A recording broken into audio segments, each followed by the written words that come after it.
Okay, greetings, brothers and sisters. This is kind of one of the more epic videos in this whole series of what I consider epic videos about this historically bad presidential campaign. And Kamala Harris has given her first interview with Tim Walz, and it's a joke, which you knew it was going to be. And CNN's coverage of it and all of it. It's very telling moments in the thing, and I'll cover that first. There's developments to do with the assassination attempt, in air quotes, of Donald J. Trump, that fake piece of poop. And that's going to be, it's things that I've been waiting to see. They bring out the gun. They finally get a picture of the gun, and that's, very telling. And there's a few more things to do with that. And then there was these moments of Trump retweeting stuff and the sanctimonious reaction by the mainstream media, particularly Anderson Cooper, is hilariously bad, and then some other things. But let's just get into the whole algorithm thing, right? The shadow banning thing. And so my channel being shadow banned, like any other channel, like all channels that are truther channels, it needs your help to survive, right? At least my channel at this particular time. Because of, this is a job for me and I'm not making enough income. YouTube is squeezing me, and I'm sure so many other people, and it has done this in the past by, basically hiding my channel, right? And starving it of revenue. And it hasn't always been the case. There was a time where YouTube regularly recommended my channel to potentially new viewers, and also ran, better ads and more ads on the channel, and also notified my subscribers that there was videos, that I was putting out content. But YouTube really doesn't do that anymore for so many of us. And as many of you know, I had some conversations that I highlighted with AI chatbots from YouTube. And, they said there was no such thing as shadow banning. But after I, slammed them and said, well, there obviously is. Well, you might not call it that, but there is, because it's happened. I've noticed what's happened with my channel over since, really it's been since 2015, 16.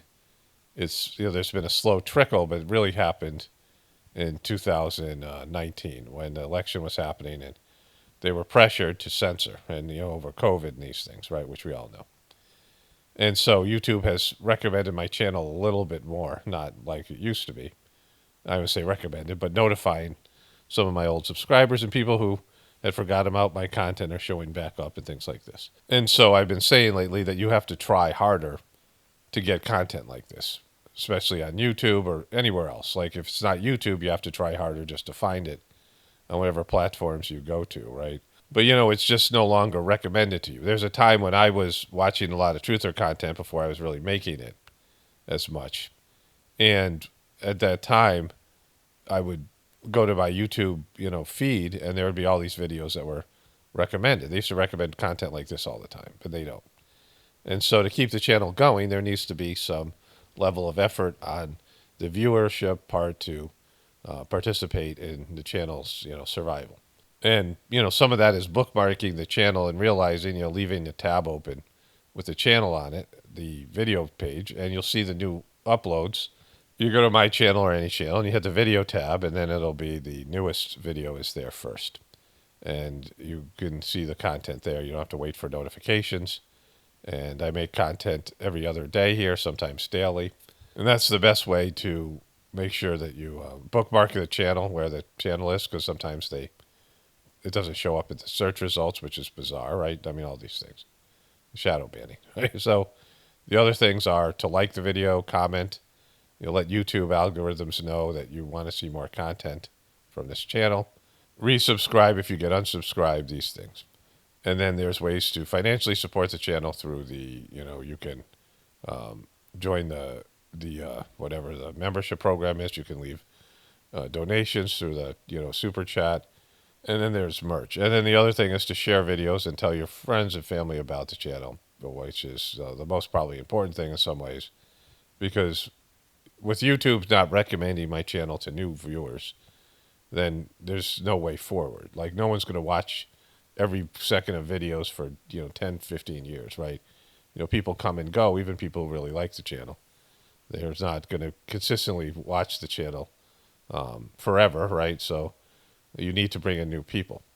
And YouTube has starved the truth community by hiding truther videos. That's, been the number one way they've gotten rid of truther channels, is they're not connecting you to new people, potentially new people.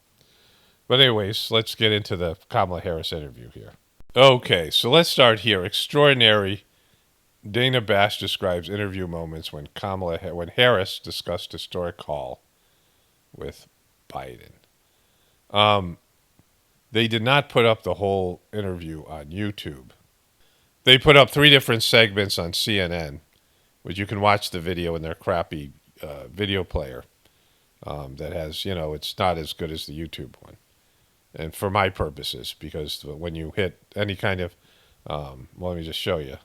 When you hit any kind of one of these buttons, when you pause it, it goes to a dark screen, right? And so these things come up, and it's, off-putting, where YouTube doesn't have all that stuff, right? Plus they're running ads and whatever else. And so CNN decided not to put up the whole interview. Now, they ran it for an hour. It was an hour-long segment on CNN from 9 to 10. And yet the interview itself was under a half hour, right? With 2 people who've never been interviewed. And CNN is now cherry-picking what they're putting up on YouTube in terms of they're not putting up a whole half-hour interview like anybody else would, which I assume was part of the agreement between them and, these guys. Because wouldn't you want this out there? Like, this is getting your word out. It's free publicity. She has never done an interview before. So for CNN, it would be good to have the whole thing up on the interview in the internet. They don't get any kind of ratings on their regular content. People don't even know how to find their stuff. So people are looking for it on the internet. But they don't have it, right? They put it up in 3 segments on this official CNN channel, but not anything to do with that on YouTube. But this is a very telling moment about that, right? We are back now with more of our special coverage of CNN's exclusive interview with the Democratic presidential ticket, Vice President Kamala Harris and Governor Tim Walz. For the first time, we are hearing about how President Biden broke the news to his own vice president that he was dropping out of the race. Listen. I'm just curious, staying on President Biden, when he called you and said he was pulling out of the race, what was that like? And did he offer to endorse you right away, or did you ask for it? It was a Sunday, so here, I'll give you a little too much information. Go for it. There's no such... That's not like you at all, Kamala. So, first of all, by having a panel break it down and describe it to you. So instead of you watching the whole interview, and they do it in segments, like they have, even when they broadcast it live, they break the interview into segments, right? And these segments are prefaced by commentary. So they're telling you what to think. And they have these Democratic leading experts telling you what to think, right? But this moment really here is extraordinary. Thing, Madam Vice President. My family was staying with us, and including my baby nieces. And we had just had pancakes and, Auntie, can I have more bacon? Yes, I'll make you more bacon. And then... Okay, so she didn't want to be called Auntie 4 years ago when she was did that cooking show with Mindy Keeling. It's a Indian term where everybody's everybody who's older is either uncle or auntie, right? Because in the Indian culture, everyone's brothers and sisters. But they're painting this picture like she didn't know this was coming, which is silly. And I'm going to get into all that because I'm going to show you the segment before this, which I thought was the most telling moment about our country, about news media coverage, about all of it, right? But this is leading into that. And so I want to show you this, and I'll get into a whole voiceover describing it. But it is, everything that's wrong with media coverage and politics. Then we were sitting down to do a puzzle.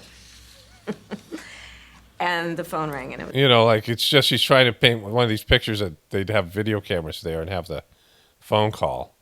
Like when she called Tim Walz and it was all staged, and she's asking him to be the vice president, or when the Obamas called to endorse her and she had it videoed, and she's they're trying to set this picture of all American family and everyone getting along, right? Kids and the whole thing, and none of that. I mean, it's just a lie. Like they just make up this stuff, right? Like all the time. I mean, like, come on, you weren't doing any of that. Like that what didn't happen. Right? None of this is true. It's Joe Biden, and he told me what he had decided to do, and I asked him, "Are you sure?" And he said yes, and that's how I learned about it. And what about the endorsement? Did you ask for it? He was very clear that he was going to support me. So when he called to tell you, he said, I'm pulling out of the race and I'm going to support you. Well, So, like, it's just so staged and fake, and she's not good at delivering. She's not a good storyteller. Let's put it that way. my first thought was not about me, to be honest with you. My first thought was about him, to be honest. So she said that twice, to be honest. The segment before this, which I'll show you in a moment, she says truly. So again, Biden's always saying that stuff like, my word is a Biden, and to be honest, and, politicians in general say this. And when you say that, you're lying. Like, why do you have to say I'm being honest? It's like, no, to be honest with you, and so nobody believes that, right? Nobody in their right mind would believe, like, let's listen to that again. I'm pulling out of the race and I'm going to support you. Well, my first thought was not about me, to be honest with you. My first thought was about him, to be honest. Who would believe that her first thought was about him?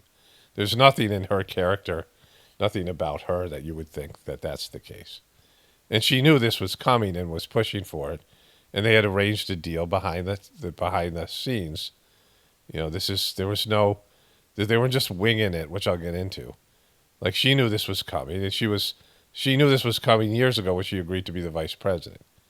Like, she's been waiting for this moment. You can see it by how the first interview or the first speech that she gave, the first rally she was at.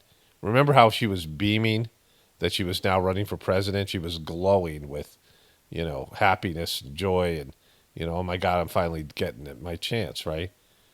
She was just, beside herself with joy. She wasn't thinking about Joe Biden, right? She was thinking about herself, which everybody knows, right? But then there's, let's watch the end of this thing here. I'm pulling out of the race and I'm going to support you. Well, my first thought was not about me, to be honest with you. My first thought was about him, to be honest.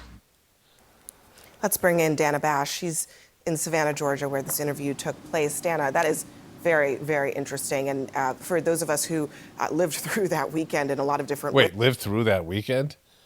Like, it was so traumatic? We lived through that weekend?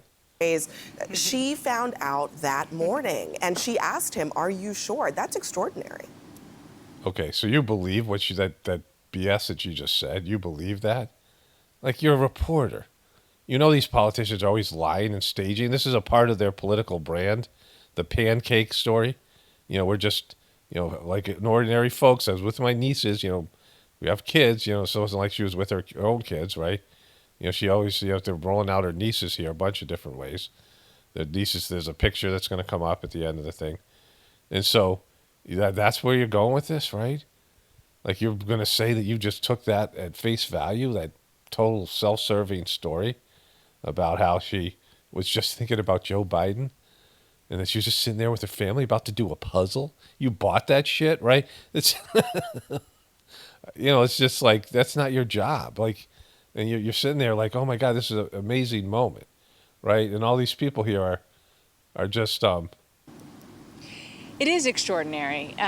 First of all, I just want to say that I wasn't sure what she was going to say and what she would offer, if anything, about that conversation, which was obviously private, but it was also historic, which is clearly. Come on, like, so for a brief period of time, CNN was telling the truth about Joe Biden. And Dana Bash was a big part of that. And so let's move over to that segment here. But, this is like where the rubber meets the road with all of this stuff. And it's just like, I mean, it's pathetic, their coverage of this. That they would say that that's sincere, right? Okay, so she finally asked Tim Walz a question. He pretty much is sitting there like Ed McMahon, like not a part of this thing, which is kind of funny. But he's always he's got a frown all the time. He's such a droopy dog, right? And she asks him about all of his lies, which we'll come back to. But then she segues, this is the end of the interview, right? So this is the last segment, and it's the last 7 minutes are about like her Joe Biden stuff. And she says this here. Vice President Harris, you were a very staunch defender of President Biden's capacity to serve another 4 years. Right after the debate, you insisted that President Biden is extraordinarily strong. Given where we are now, do you have any regrets about what you told the American people? No, not at all. Not at all. Okay, so she can't have any regrets, right? I mean, she cannot have any regrets because, like she can't say the truth. And this is a huge problem for her because the American people know Joe Biden is senile, which is, everything you need to know about her answer, because if they know, she knows, right? And there was a plan in place, and I'll get to that. I'll, put that in more detail. And she was part of the plan, and the plan was for a long period of time. And so behind the scenes, she was their plan B, the Biden administration's plan B, right? She was the vice president, and so she was always the plan B, and there was always this potential, right? And so anything that she says about her not knowing that Joe Biden was senile is a lie, right? And the American people know it's a lie. And if the American people were not, brain dead, this would be the end of her career, like as a politician, right? Because there was a cover-up of this guy's Parkinson's, his cognitive difficulty breakdown, which she knew all the way back in the debate, which I've shown you over and over again. In the debate where she's laughing at him, multiple times, where in the Democratic debates when she was running against him, when, the Cory Booker thing, I've showed you this over and over again. She knew because she was clearly, at her wit's end to see that the African American vote, she had, was down to like 2-3% by then, and she was up to 12% in the polls, and that the American people, and African Americans specifically, would rather vote for some old senile white guy than her and Cory Booker. They couldn't believe it, right? That he was winning the African American vote over them when he was a disaster. And she knew, like America knew, anybody looking at him knew that the guy was starting to break down, right? I mean, I knew, so she knew, right? Everybody knew. And the mainstream media refused to cover it, right? Have served with President Biden for almost 4 years now, and I'll tell you, it's one of the greatest honors of my career, truly. Truly, that's the truly. He cares so. That's the truly, right? He cares so deeply. He cares so deeply. He so deeply cares. This is all just complete BS, right? Like, this should not be, Dana Bash should be calling her on this. Deeply about the American people. He is so smart and loyal to the American people. And I have spent hours upon hours with him, be it in the Oval Office or the Situation Room. He has the intelligence, the commitment, and the judgment and disposition that I think the American people rightly deserve in their president. By contrast, the former president has none of that. Okay. So this is, I want to get into her unlikability, because that's evident right off the bat in the first initial part of the interview. So I'll show you that in a bit. But this is, like I said, the telling moment. Because she's basically saying that he was okay. That she was in the room with him and he was okay. Then why'd they get rid of him? Like, there's no, the Democrats are the one that got rid of him, right? The Democrats got rid of him. It wasn't the Republicans, right? The Republicans, wanted the guy. In fact, they were a shoo-in. Trump was a shoo-in to beat Biden. And now, it's a toss-up with Kamala Harris having all the momentum. And so, it was Nancy Pelosi and Chuck Schumer and the Democratic establishment and everybody that wasn't on Biden's team that was pushing for this, and the American people. It was George Clooney, and it was CNN. It was the mainstream media that had covered for him forever, and he was talking about the mainstream media targeting him, and he was a victim all of a sudden. He was like saying that he had done. Kamala Harris and Joe Biden had done a lot to censor people like me on the internet, right? And he had forced and pressured, like Zuckerberg's talking about it now. I just covered that in my last video. Pressured and done all these things to get, you know all this stuff, right? All the shadow banning stuff I talked about at the beginning of the video. And, they had the mainstream media in their pocket, and Fox is only lukewarm in for Trump. Fox doesn't really like Trump, right? And so Trump's pretty much pissed everybody off to his, to his own, that's on him, right? But the liberal-leaning media has always been on their side. And all of a sudden it wasn't, right? All of a sudden they're not there for him. And he's pissed off at the media. He's pissed off at Nancy Pelosi. He wasn't pissed off at the Republicans and Trump. They weren't the ones that stabbing him in the back, right? And so, he was taken out by the Democrats. And so why is he taken out? Why isn't he running, right? Like, if he's such an extraordinary guy and leader and all these things. Nancy Pelosi and Chuck Schumer are with him behind closed doors. And they were saying the same shit she's saying now that she's still saying.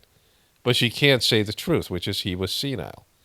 Because that would mean that the American people had a dementia-ridden candidate that didn't happen overnight. The American people were finally speaking out about it last September, over a year ago. The media was starting to cover it. And we all knew about it for years. And then by January, 70% of the American people said, this guy is unfit for office. And he's still unfit. And so she has endorsed that. And so that should be the end of her candidacy. The American people should say, why are you still gaslighting us? Why are you still telling us the guy was okay when you guys have taken him out, right? So I was just noticing this. I often stop at an inconvenient time for the people, not purposefully. I mean, once in a while I see a face and I try to find that, the face the person's making. But I just have this uncanny ability to unconsciously hit the pause button when a person's displaying something. So coming up, you're going to see that with frowny face Walz. But where they're displaying their inner condition, right? Like sometimes you see a face. My brother took a picture of his ex-girlfriend, and he left his wife for this woman, and she was crazy, just nuts, and caused so much drama. She was just a nightmare. And one day, he just started doing the Sajmark system, where it talks about your inner condition, what you are in the inside. And he took a picture of her, and she had this expression on her face like she was a scared little girl. And that's what Kamala has here, like she's some kind of MK Ultra. Look at that sad little girl face there. I mean, she's an old woman, but she looks like a deer in headlights. Joe Biden often looked like this, but she looks like she's petrified, right? Like she looks like she's, some. Just look at it. Like you can see everything you need to know about her inner condition is right there in that picture. I got some more questions and comments about communism. To call a left-leaning person a communist, I said this in the video, I don't know why I have to repeat it, is just a bullshit, dumbass thing Republicans do. Just like they call right-wing truthers, paranoid, conspiracy theorists or whatever. It's just an easy way out for people who can't think for themselves and can't use distinction and can't read people.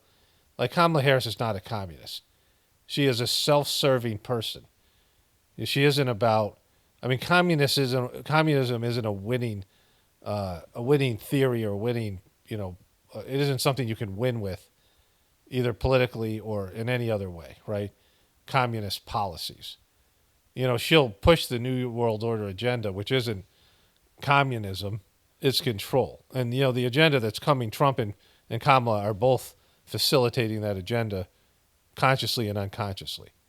And so, and even in that, it's not going to work out because, these people are losing control and the system's collapsing. But it's just stupid to say she's a communist. It's just being a right-wing dumbass. It's just stupid to say stuff like that, right? If you're a truther, you shouldn't even, no politician in America is really a communist because they wouldn't get anywhere. Communism is like it's a term that you can't use anymore. Just like New World Order. There's a time they used to say New World Order, and now they don't because it's a compromised term. It's a negative term. People have a negative opinion about it, right? And so just stop. Like it's silly. Like just it's unnecessary to say stupid shit like that. What they're needing to do, get rid of your lifestyle is nothing to do with communism or capitalism or any of these things. They're not pushing an ism. They have a collapsing economic system, and they can't make good on the promises and the lifestyle that you have, and all of it. The thing's collapsing. So these are just it's much worse than saying communism or any of these things, right? Like communism is something that takes root in countries that are having economic breakdown. Communism is what happens when people are starving and or whatever it is, and they get told that they get sold this idea. Poor people, the working class. It doesn't exist in America. It's a brand that's been destroyed. So it's just something to get right wing people riled up because they're still caught up in the frickin' 50s and they haven't you're not really a truther if you're throwing around dumbass terms like that, right? And so, one, I am so proud to have served as vice president to Joe Biden. And two, I am so proud to be running with Tim Walz for president of the United States. Tim Walz? The way she talks like that, right? The other piece to this is, and this is also speaking to the original clip I showed you where they talked about the phone call with her family, that she was plan B, right? So when the American people, 70% of them, said Joe Biden is unfit for office, the Democrats had to think of a plan. And they could have run a primary. That was option A. Get rid of him right now. And he was polling horribly, and she was polling horribly. And so let's get rid of this whole mess because the economy's down. The American people were over Joe Biden and his administration, not just because he was old and senile, but because the economy and immigration. And they could get a clean slate, get somebody else in there, get Whitmer, get that other guy from Newsom, whatever it is. Do a primary. And let the American people decide, the Democratic Party decide who they want to run against Trump. And so they could have done that. And that was the right thing to do. That was the Democratic thing to do. But they decided not to do that. They decided to wait till the summer when there wasn't a lot of time and that they were going to roll Joe Biden out in a debate. They probably didn't medicate him properly. They didn't prepare him properly. They just let American people see what they were seeing on a daily basis, right? George Clooney and those people had seen him. Some of the Obama people had seen him in a fundraiser, and they said that was the same Joe Biden they saw, and that's what George Clooney wrote in his letter. And so CNN now all of a sudden was acknowledging this guy was senile, even though they had been covering up for 4 years, right? And Dana Bash and Jake Tapper were asking him real questions, and then afterwards, the CNN and everyone had turned on him. All of a sudden, they were saying things that they'd never said before, truthful things. And now, of course, that's done with, right? Now they're covering for Kamala Harris. And so there was extraordinary pressure from mainstream media, Hollywood celebrities, and the Democratic establishment to force Joe Biden out. And so you don't think that they talked to Kamala Harris about this because she was the plan B. They thought it was best not to have a primary, to get rid of Joe Biden, and probably, Joe Biden's own team said, all right, if we're going to get rid of him, give us Kamala. Because if you bring in other people, if there's a primary, Joe Biden's people, they talk about this like if they're going to cancel a TV show, or when the Hollywood went on, when Hollywood there was the shutdowns, there's all the people behind the scenes, all these people that work on the set, all the people that do all the, the technical work, the editing, the things like this. They don't have jobs. They don't have, they don't have a stable income because, the Democrats winning doesn't mean any of those people have jobs. That the Biden-Harris campaign people, the people that have been around Joe Biden, they wouldn't have a say in anybody else but Kamala Harris. Like Kamala Harris they would just take their established political team and now run Harris. And that was probably their concession for allowing Joe Biden to get outed for being senile, right? And so you think there was no discussion between Kamala Harris and everybody, Nancy Pelosi and the Democratic establishment?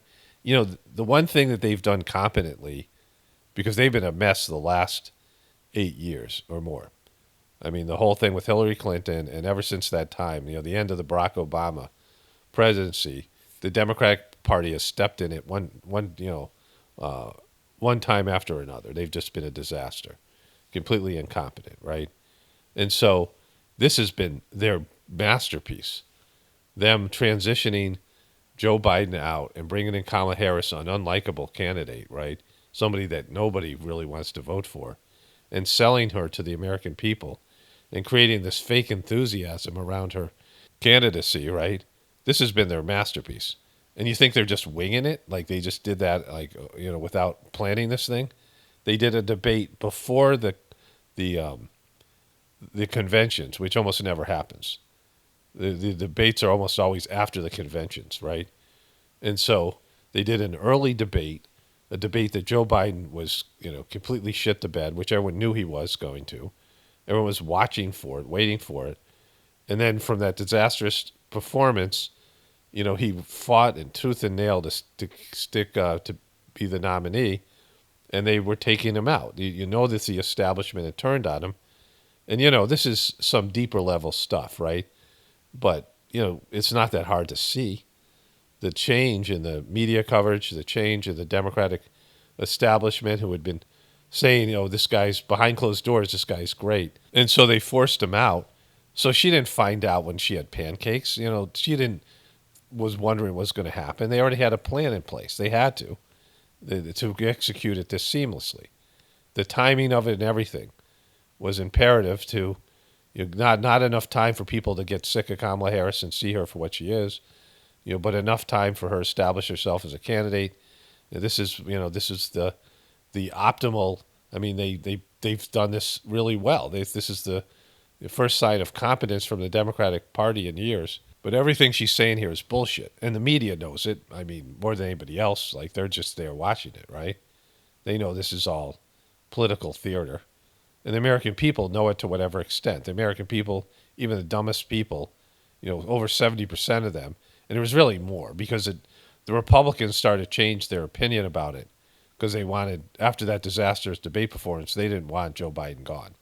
So when the poll numbers, when people were polled, some of those Republican people that were saying he's unfit for office for years were now saying, no, keep the guy, right? No, he's great, you know. So it was the majority of American people saw this guy. They knew he was too old, right? And now Kamala Harris is coming out and saying, no, you guys are all wrong. I'm still going to gaslight you. I'm still going to pretend that was what was. Why don't you speak out about all the people that forced him out then? Why don't you call them out and say, you shouldn't have forced him out? If your first concern was about Joe Biden and you say that he's still fit to lead, and you're still saying that he could have led for the next 4 years, which you know is a lie. Everyone knows is a lie. And so this should be the end of her candidacy. It should just be over.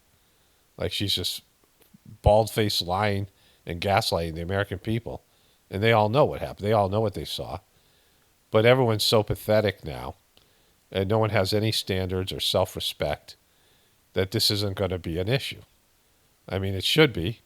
The media should be like, well, you're still lying to us. You're still gaslighting and calling her on this. But Dana Bash, who, you know, turned on Joe Biden at the end, she's just, you know, getting on her knees and serving Kamala Harris here.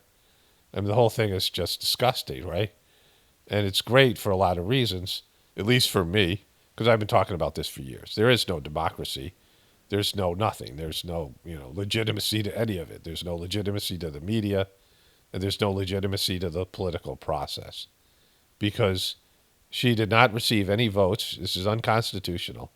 She didn't win any primary, which is part of the electoral process. She was installed in a very, you know, meticulously executed plan. She was installed as candidate. They have the enthusiasm up, which is one of the big problems that Biden and Hillary Clinton had, was an enthusiasm gap against Trump. And it's completely fake. Why are people enthusiastic about her? Like, I'll get into the unlikability that you can see right off the bat in the interview.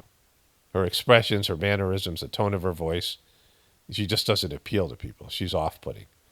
She's just really unlikable, like someone that you start talking to and you're like, oh my God, get away from this person. Like there are people who are just like that. And being unlikable is not an asset. It's one of the worst things you can be as a candidate, right? And so, all these things that I'm saying here make the American media and the American electoral process a complete joke. I mean, them doing this seamlessly and executing it, bravo to them because they suck and, they've really done a good job here. They're stuck with a complete dud and they're making that dud electable.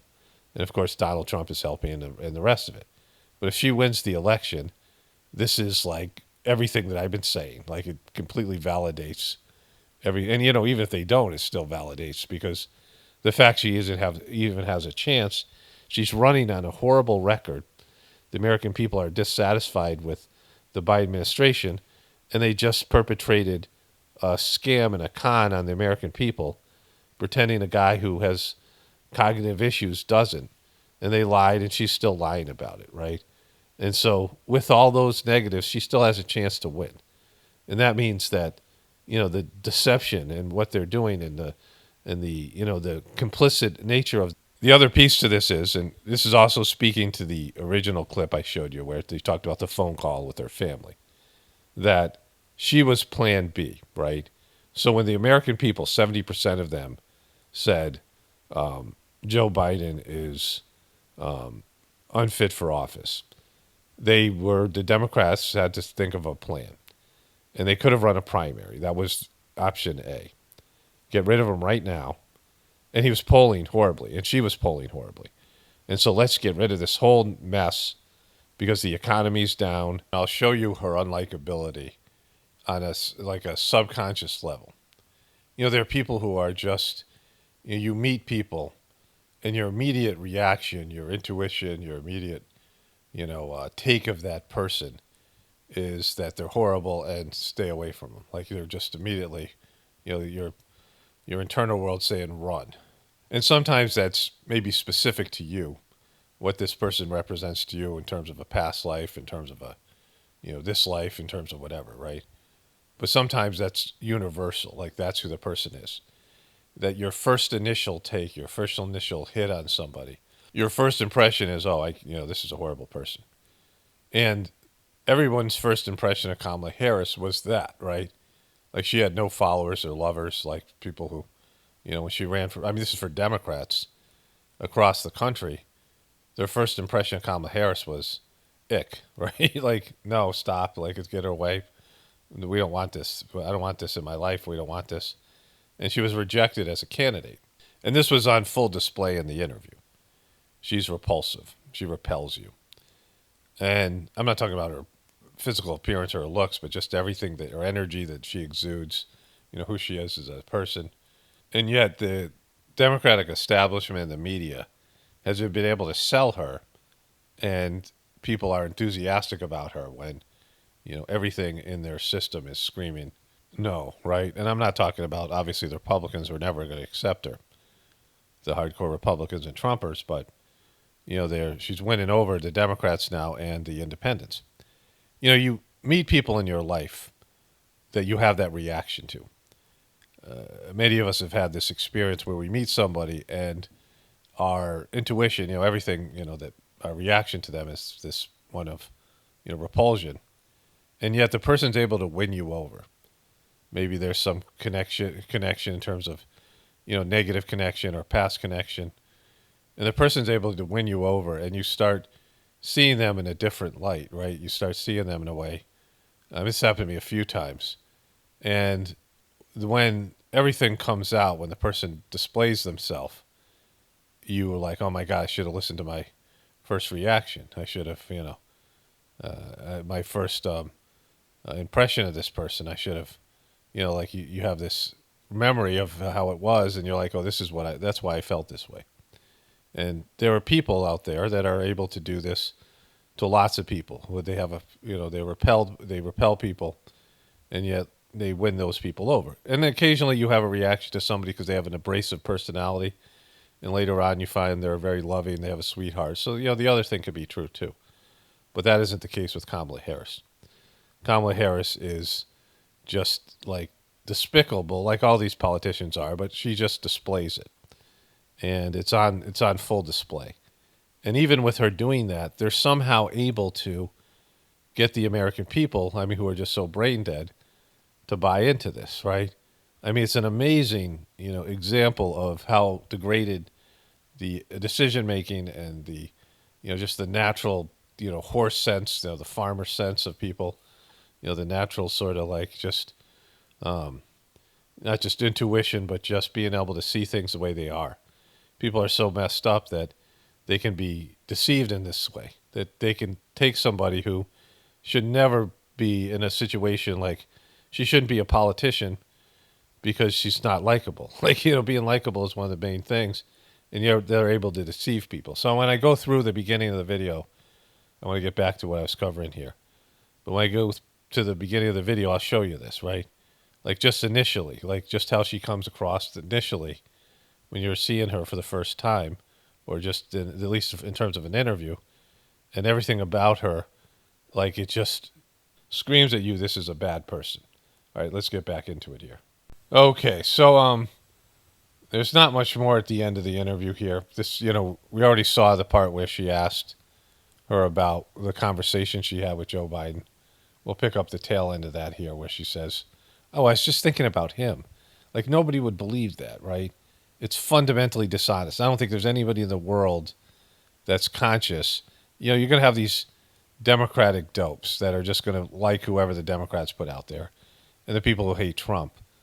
But everyone else, they know, they know politicians are liars, right? They don't believe the BS, the disingenuous type of talk. And her saying this here. My first thought was about him, to be honest. To be honest. I think history is going to show a number of things about Joe Biden's presidency. I think history is going to show that in so many ways it was transformative, be it on... Okay, so then she's getting into the whole, Joe Biden's legacy was a part of the deal. That Joe Biden wanted to run on what mega accomplishments legislatively and all the rest of it that he was able to get passed through. And she's got to endorse that view because it's also her legacy, right? But the American people have a negative opinion of Joe Biden and his presidency. And that's the issue. So she should be losing because she's the incumbent at a time when people are wanting change, right? People are experiencing, there's things that happen out there that affect you, right? There's watching the political process and hearing, the tweets from whoever it is, watching truthers, watching people tell you what a disaster a person is. But then there's your life, like your personal life and your situation. And, I don't remember too many times in my life where the presidency really affected me. There are things that have happened that are really, I can think of a few things where I can see whoever was president and their decision-making affected me, right, in some way, negatively or positively. But for the most part, that isn't the case. It's just the fear and the anger that the people that you listen to instill in you. Like, are you better off now than you were when Trump was president? And for most people, the answer is no, because of the price of groceries. Now, is that Joe Biden's fault? Well, not entirely. But just like it wasn't Trump's fault that he got worked and he closed down the economy. But Trump didn't have anything to do with the COVID thing, unless he did, maybe he did, But in terms of the appearance, he didn't. And people are pretty happy with Trump in terms of their lifestyle because he gave back the scammers, the bank scammers, the people, the banksters. He deregulated everything, and there was a short boom in the economy, but that was short-lived, right? And so inflation kicked in, and inflation is a generational problem. It's a multi-generational problem. It isn't something that you can pin on one politician. It's a systemic problem, right? And so neither Biden or Trump are fully responsible for the inflation, but that doesn't matter. The American people say, I'm paying more for all my shit. It's Joe Biden's fault. And that's what she has to live with, but she can't really run too much against his legacy because she doesn't want to look like, she stabbed him in the back, which she did, right? Because they were planning this thing for, at least months and probably some years. Like this, she knew this date was coming. We all did. When Joe Biden couldn't perform his duties and she would either become president or become the candidate. This is one more thing I want to show you here. Been in his life and career, including as a president, quite selfless and puts the American people first. I just have to ask you both. That's just silly, right? It's silly, right? So they edited things out. And I don't know exactly, what happened with that, right? We don't know if they're going to show you other clips later on. They sat down for maybe a more extended period of time. But, they jump around on the, and I'm not sure if this is the same that was broadcast. This is what they've put up on CNN. And so I don't know if there's stuff they've edited out. I didn't watch the whole thing. And so, I watched bits and pieces of it. She's so unwatchable, and so is he. About two standout moments, aside, of course, from the addresses that you both gave, but standout moments that were perhaps unexpected during the convention. You mentioned one of them, Governor. A moment that you shared, that the so somber. world shared with your son, Gus. Yeah, Gus. You were speaking, the camera caught him, so incredibly proud of you, so emotional, saying, "That's my dad." Yeah, I don't know as a father I could have ever imagined that. I'm grateful for so many reasons to be on this ticket, but that moment, to understand what was really important, to have my son feel a sense of pride in me that I was. Yeah, then you yanked his arm. Remember that? Yanked his arm like you were just tired of having a high maintenance kid, a kid with special needs or whatever. A kid who has psychological and emotional issues. And you yanked his arm and you never really talked about that.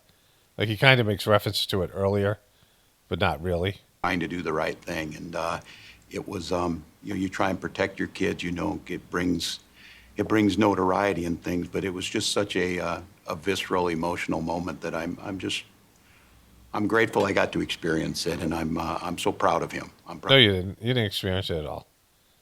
Did you see him doing that? No, you're giving a speech. Of him, I'm proud of Hope. I'm proud of Gwen. She's a wonderful mother, and these are great kids. And I think the one thing is talking about the era we're in is our politics can be better. It can be different. We can show some of these things, and we can have families involved in this. And I hope that I hope people felt that out there, and I hope they hug their kids a little tighter because you just never know. And oh, Jesus.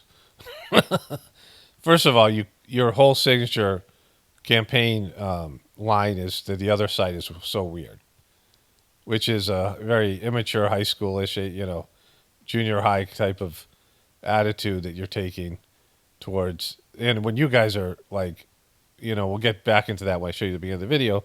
These guys are just weird people. They're all weird. They're all like reptilian.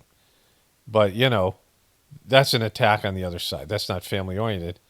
Trump's whole family was part of his administration. Trump's family was a big part of his first term. Jared and Ivanka, and then his two older sons. And his whole family's been a part of this thing. Like most families are, right? The first family. And so, this is just stupid. life can be kind of hard. And last question, Madam Vice President, the photograph that has gone viral. You were speaking, one of your grandnieces that you were just talking.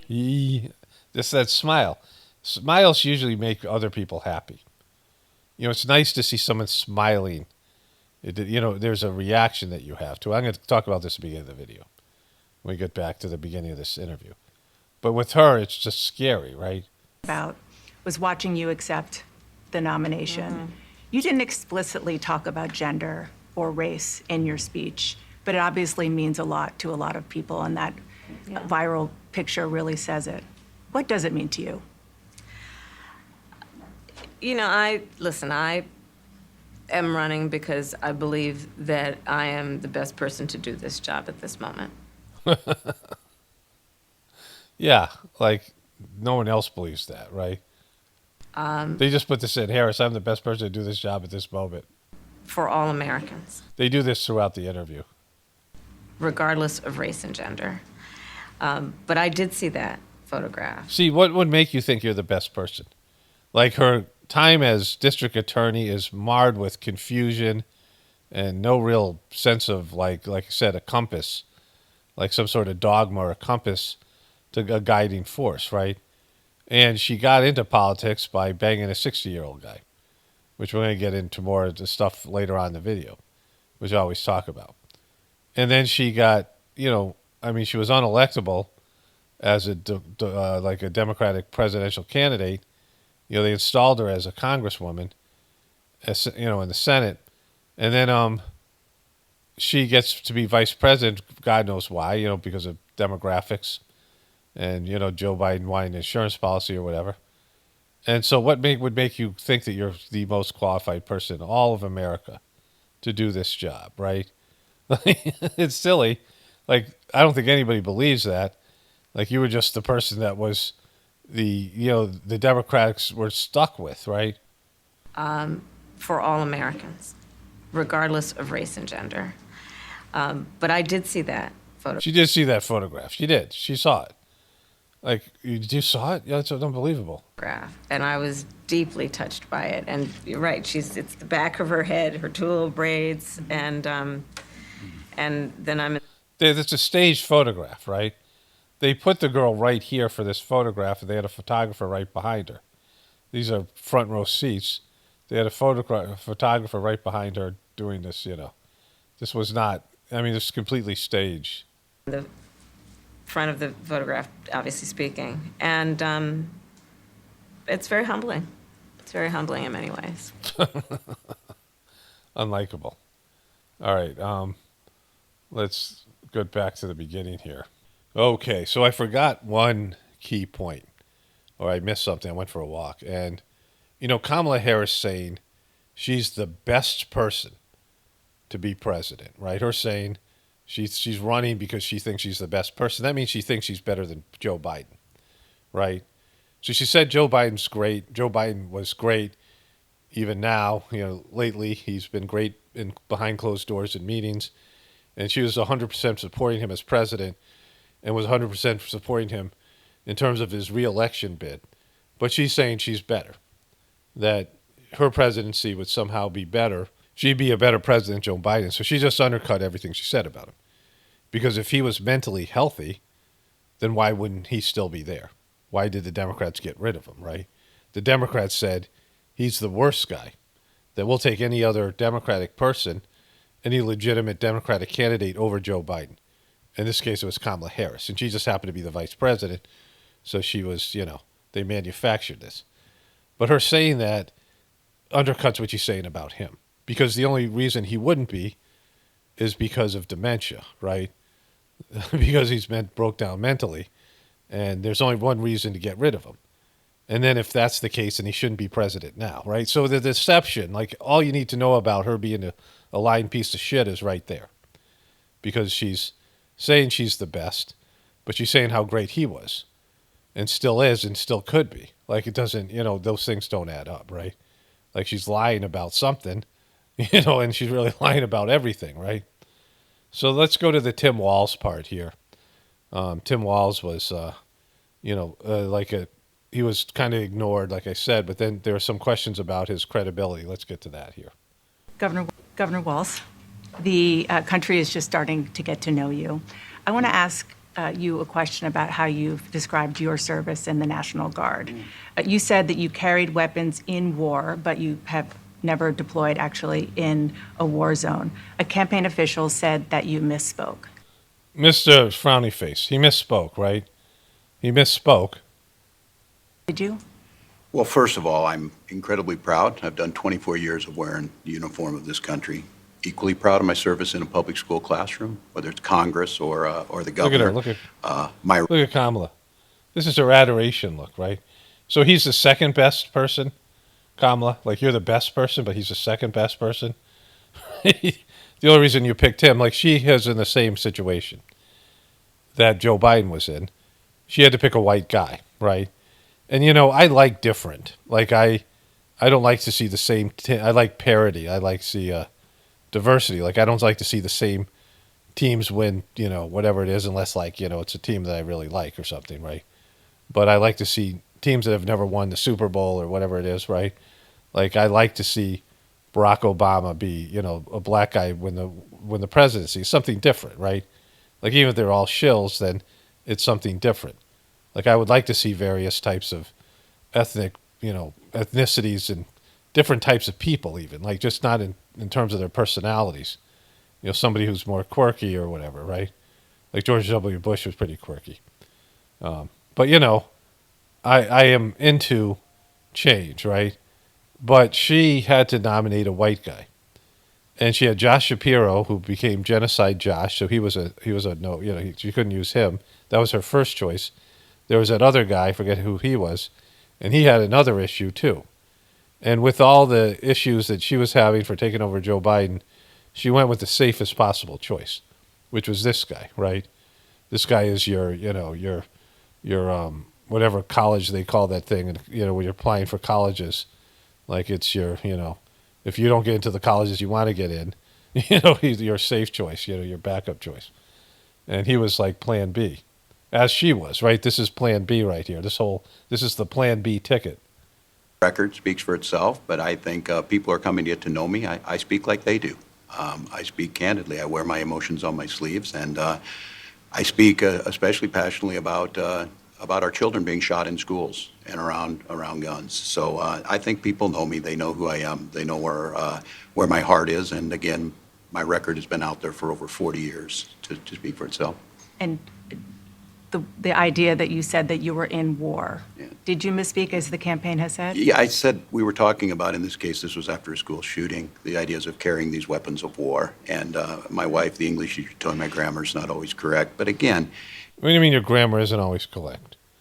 You said that you couldn't believe that these weapons that you were carrying in a, I get the exact, let me find the exact quote here. Hope woke up like many of you did 5 weeks ago and said, Dad, you're the only person I know who's in elected office. You need to stop what's happening with this. I'll take my kick in the butt for the NRA. I spent 25 years in the Army and I hunt. And I gave the money back, and I'll tell you what I have been doing. I've been voting for common sense legislation that protects the Second Amendment, but we can do background checks. We can do CDC research. We can make sure we don't have reciprocal carry among states, and we can make sure that those weapons of war that I carried in war is the only place where those weapons are at. So you carried in war, you didn't go to war, right? That's a complete lie, right? That wasn't grammar. First of all, saying that, you mess up your grammar and your wife says all these things or whatever it is. Well, do you really want a president like that? We already have that in Joe Biden, right? I misspoke. Yeah, like, you're lying and you're exaggerating your service, right? You're saying that you were in war when you weren't. You were never in war, right? That's the whole debate here. It wasn't misspeaking. You were lying. Like it wasn't any, if you do misspeak in such a way, like, being a detailed person and, getting your verbiage right is kind of important as president and as vice president, right? And so that isn't really a good excuse, but it's better than the truth, which is you were lying, right? and my wife, the English teacher, told me my grammar is not always correct. But again, What do you mean the grammar is not correct? That you would say when I was in war? What was wrong with the grammar? The I, because you weren't in war. Was, because you weren't in war. War, because you was in war, right? Was that everything in that sentence? What do you mean your grammar wasn't correct? When I was in military service, the weapons I carried when I did military service on some, base in Ohio or something, right? Or whatever it is. Not even that. Your National Guard, right?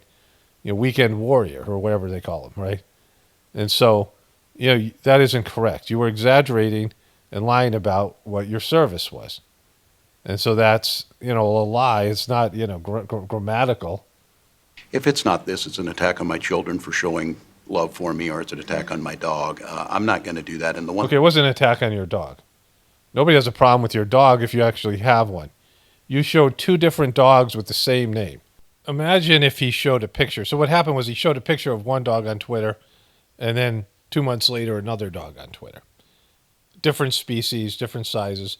Imagine if he said one day, "This is my son Sam," and he was, Asian, and then, and he was like 6 years old, and then he's like, 2 months later, "This is my daughter Sam, and she's black and she's like 14 years old." Like you showed a completely different dog, and so you were posing whatever that was. He's got a special needs kid, and his special needs kid acted weird.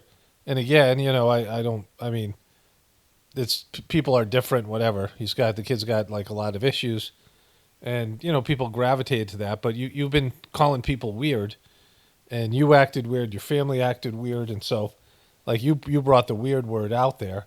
And so if the Republicans attack you and your family and call them weird, well, you're the one who brought that out, right? Thing I'll never do is I'll never demean another member's service in any way. I never have, and I never will.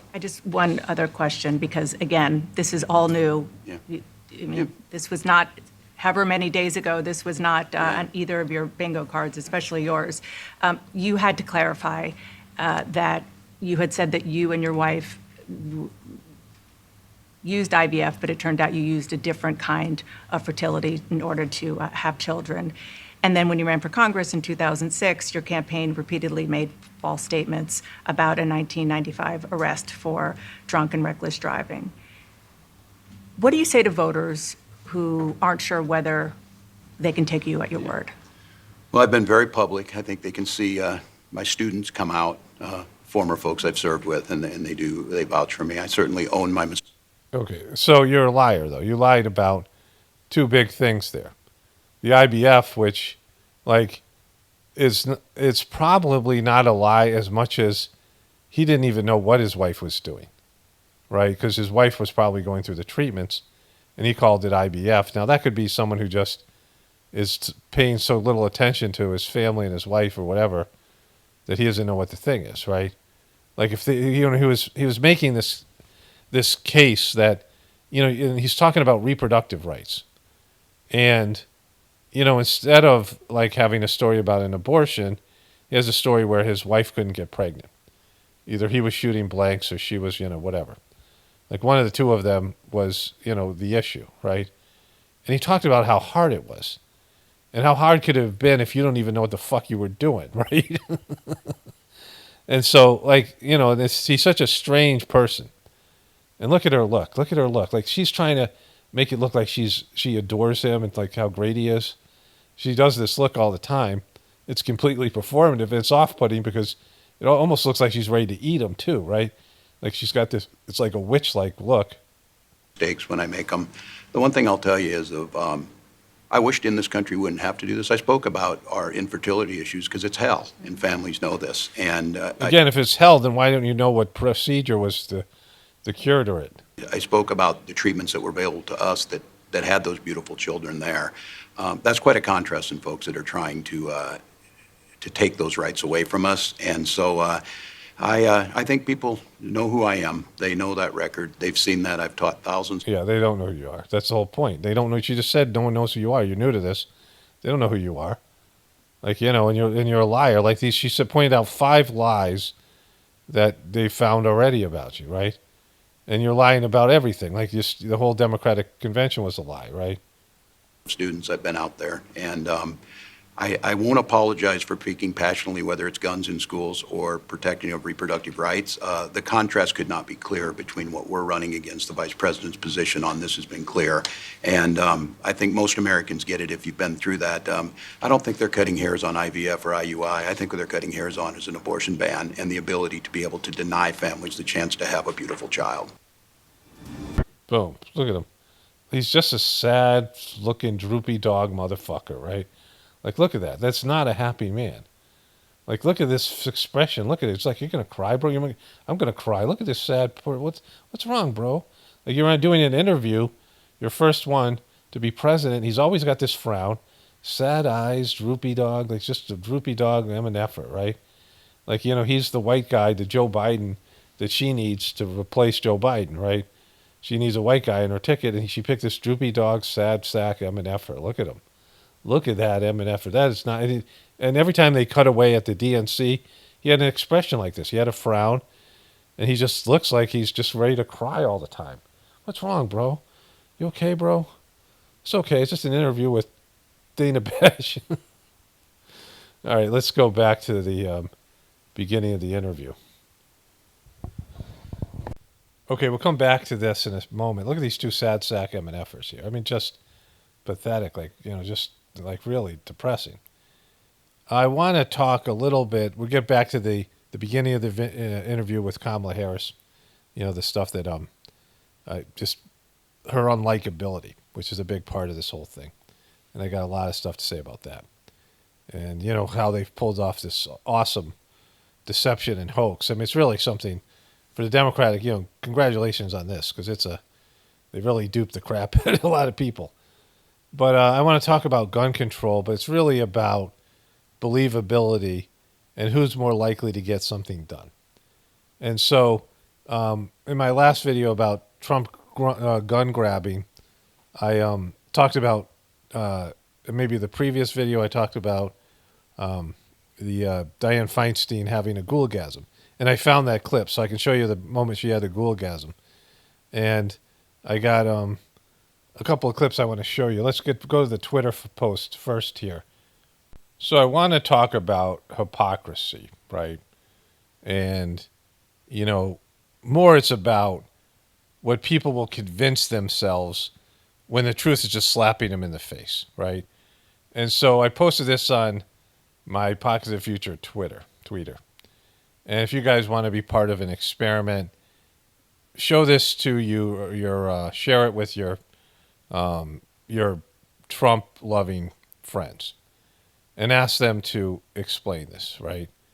Because they say Trump is a hypocrite just like the rest. This is from 2018 bipartisan gun legislation meeting.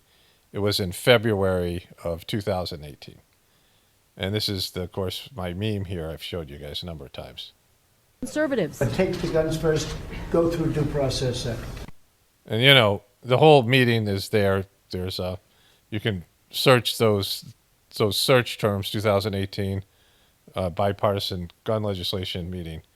And Trump is, and you can show him this video in my last one as well. This one I'm going to show you a few more clips. I went back and found the ghoulgasm that everyone was commenting on. I said, I'll show you that in a second, right?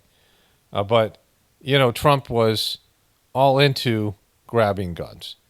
And just, come back and leave a comment to this video or my previous video, the Second Amendment video, and say, what your Trumpers said to dismiss this, right? It isn't about grabbing guns. It isn't really about Trump. It's about Trump fans and what they're willing to hear, or what they'll hear, and how they'll react to what they hear, right?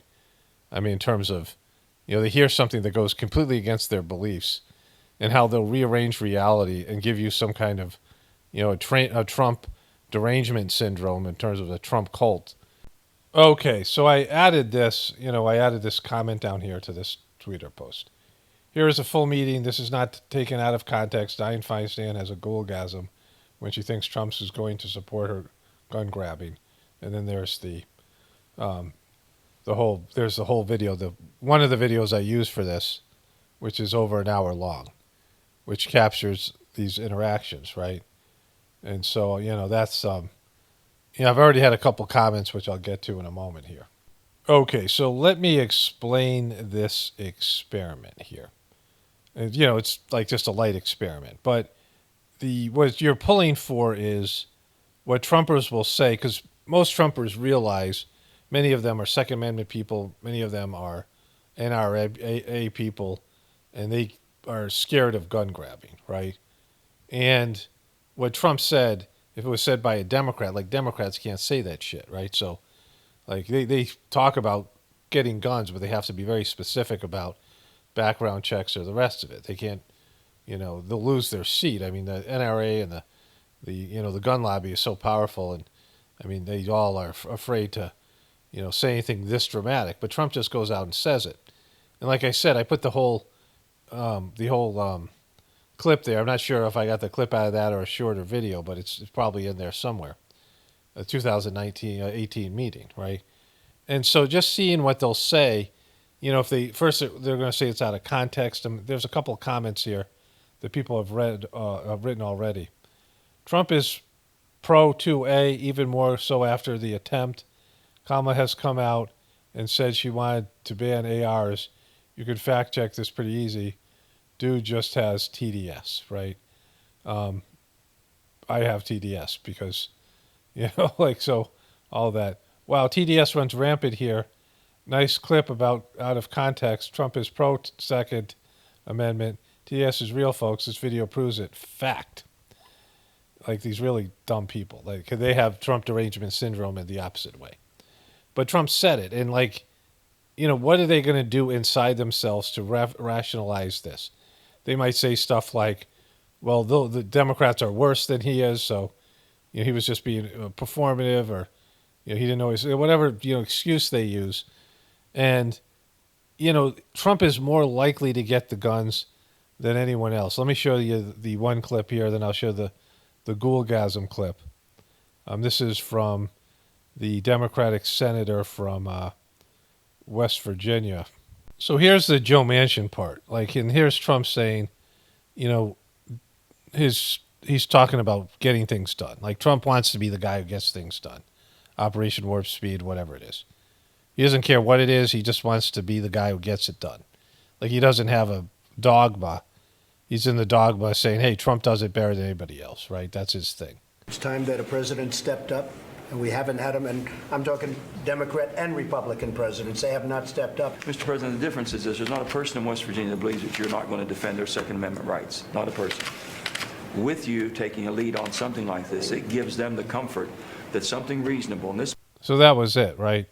So that was the moment where he's talking about how that it's easier for Trump to pass something than somebody who's a Democrat or somebody else because they trust Trump so much, right?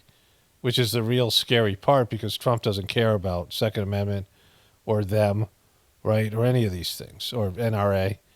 He cares about getting things done, and he'll change, especially now after he has some victim consciousness associated with his event.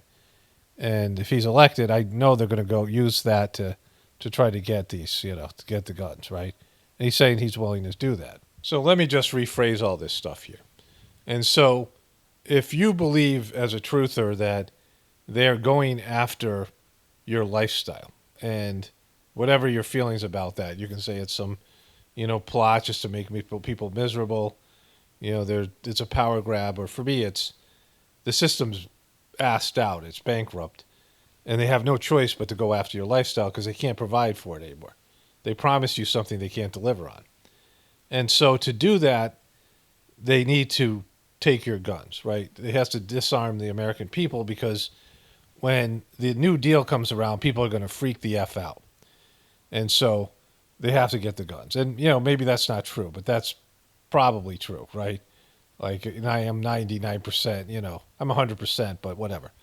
We'll have to see it play out because they're trying to get the guns. And so you can say the Democrats are openly trying to get the guns, and they're talking about it. But Trump, and false flag things play a part in that, and Trump's Ketchupgate will play a part in that as well, right? And so Trump didn't even know what an AR-15 was when he was talking about the gun that was used in the Ketchupgate. He says his sons are the experts on that. And he didn't know anything about the NRA. He didn't even understand what the argument is, that we don't trust the government, that the Second Amendment is not about people loving guns, it is now, but it used to be about not having a standing military and not having the military abuse the people, which almost always happens. The military often... in history, militaries will come in and just abuse the local people, and they'll get, they'll start feeling themselves about the power they have, right? And Trump is in a much better position to take your guns because you trust him.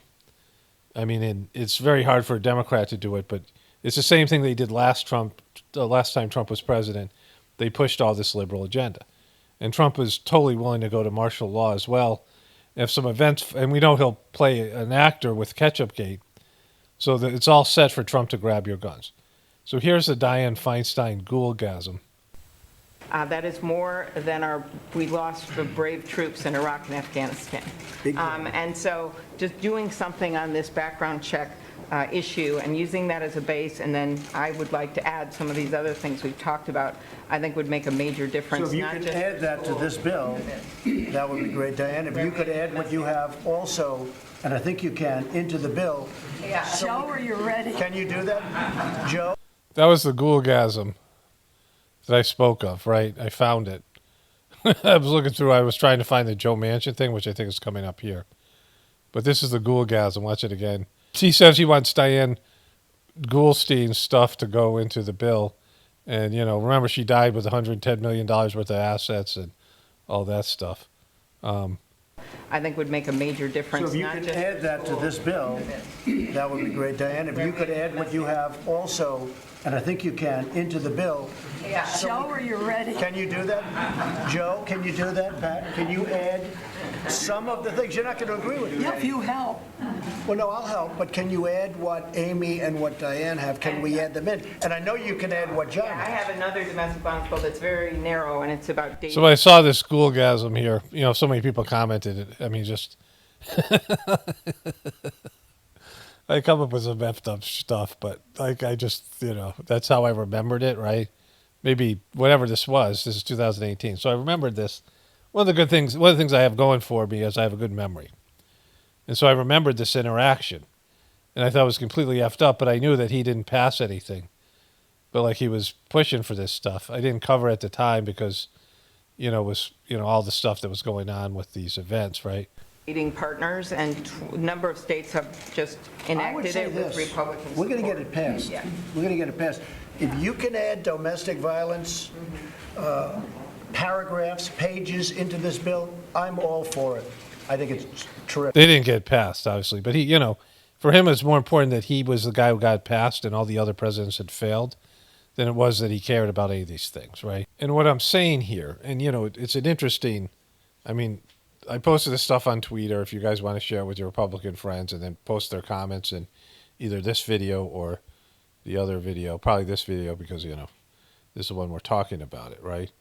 But, it's just all bullshit, right? Because people say things and they promise things, politicians, but they don't believe in them. And we don't even know how sincere they are about doing those things. They know they can't do a lot of the things that they say. They just can't. They don't have the power and they can't be done. Most political promises can't be done. But this thing, there's a reason why they want to disarm the American people.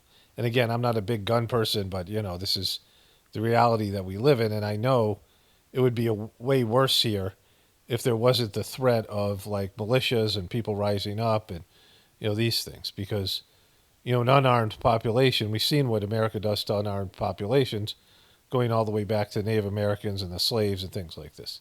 Europeans, and we've seen this, when they went into these, England going to one country to the other countries, one country after another and conquering them with superior firepower. That's the kind of low-level, low-vibrational level that we have as human beings, that it's just based in pure physical dominance, right?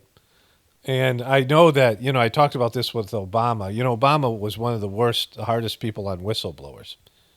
But the people that were fighting Amnesty International and these liberal groups that were pushing back against that kind of abuse and censorship thought a Democrat would never do that. And Obama was one of the worst in terms of these wars, including the war in Libya. And he was the worst in droning kids. But they gave him 2 Nobel Peace Prizes. And so people are like, well, he's fine. And the liberals weren't pushing back against these wars, and they just bought into it, saying, well, if he's doing it, they must be just, all these things. Now, of course, with the stuff in Israel, that's, coming to an end, and now there's some pushback. But I can say with 100% certainty, if they want to get the guns, they need Trump to do it. It'll be almost impossible for Kamala to get them, and it's way easier for Trump to get them. And so Trump is totally willing to do that, and he's showed this before. And he flips-flops back and forth, and there just has to be some big event and pressuring him, and he'll use the thing that happened to him, and he'll push for this stuff. And again, we'll see how it goes, right? The NRA has fought this stuff off before. Not that I love the NRA, but to me, this is unfortunately, the only thing that's separating us from like a huge power grab in terms of all these things. Anyway, so if you're interested in that, leave comments, or that people say what they'll say, the Trump people in denial. But you can't trust any of them, right? They just can't. Like, why would anybody trust these people who are like proven liars? All right, let's get back to this last Kamala Harris thing here. Okay, so here's the beginning of this thing here. Now you're going to see the cursor here. Madam Vice President, Governor Walz, thank you so much for sitting down with me and bringing the bus. This cursor is going to be here because I had to tape this off of CNN, and I tried to get to the bottom of the thing. This thing here, the Apple thing, the Apple player. Okay, today's Saturday, August 31st, so I'm going to edit this rest of this video. Started like 2 days ago, and you haven't even seen the stuff I've started. The interview, which is coming. And this morning we'll get to this right away after the Kabbalah thing. Corey Feldman said Michael Jackson. Well, I'll show you the clip. It's hilarious.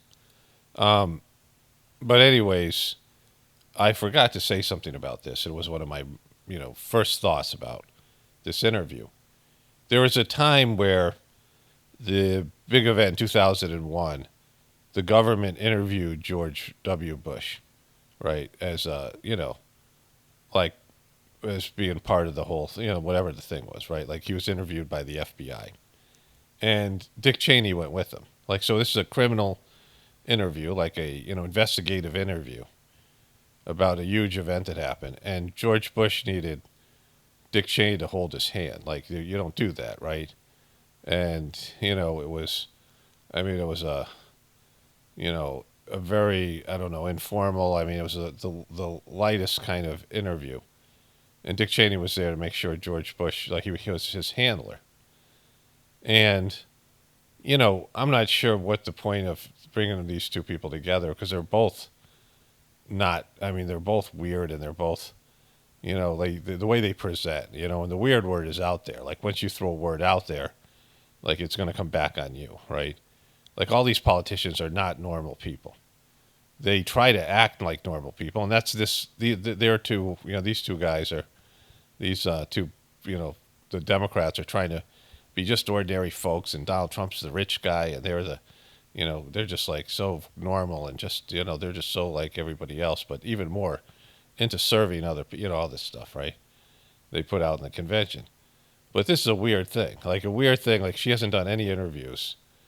And, there's, I'm going to show you a clip where she's talking to a high school band, and she's like, "Oh, the country is so inspired by you." And I'm like, "What are you talking about? These are a high school marching band." Nobody cares about them. Like, what, she lays it on really thick. And we've seen her just be socially inappropriate quite a bit, where like and Donald Trump is the same way. Like, Donald Trump, I'm this whole thing with the guns I showed you. Donald Trump is supposed to be a big conservative. His sons are big game hunters, and he's supposed to know about things. And he had no idea about the NRA and its, any of it. And I got some more coming for that, because I got a few. Let me just read that real quick. There's a comment here on Twitter. And so the person wrote, "Yeah, but you've made a living out of trashing everyone. You are bound to be wrong about someone." What do you mean? That's like silly. Like, why not say, "Wow, you're right most of the time," or all the time? I'm bound to be wrong about somebody, and that somebody is Donald Trump, right? Like, what a silly comment, right? Like, think about what you just said. Like, I'm bound to, why not be congratulatory that I'm right every freaking time, right? Like, I don't even remember a time I was wrong about, in terms of reading somebody's condition in these situations. When have I ever been wrong?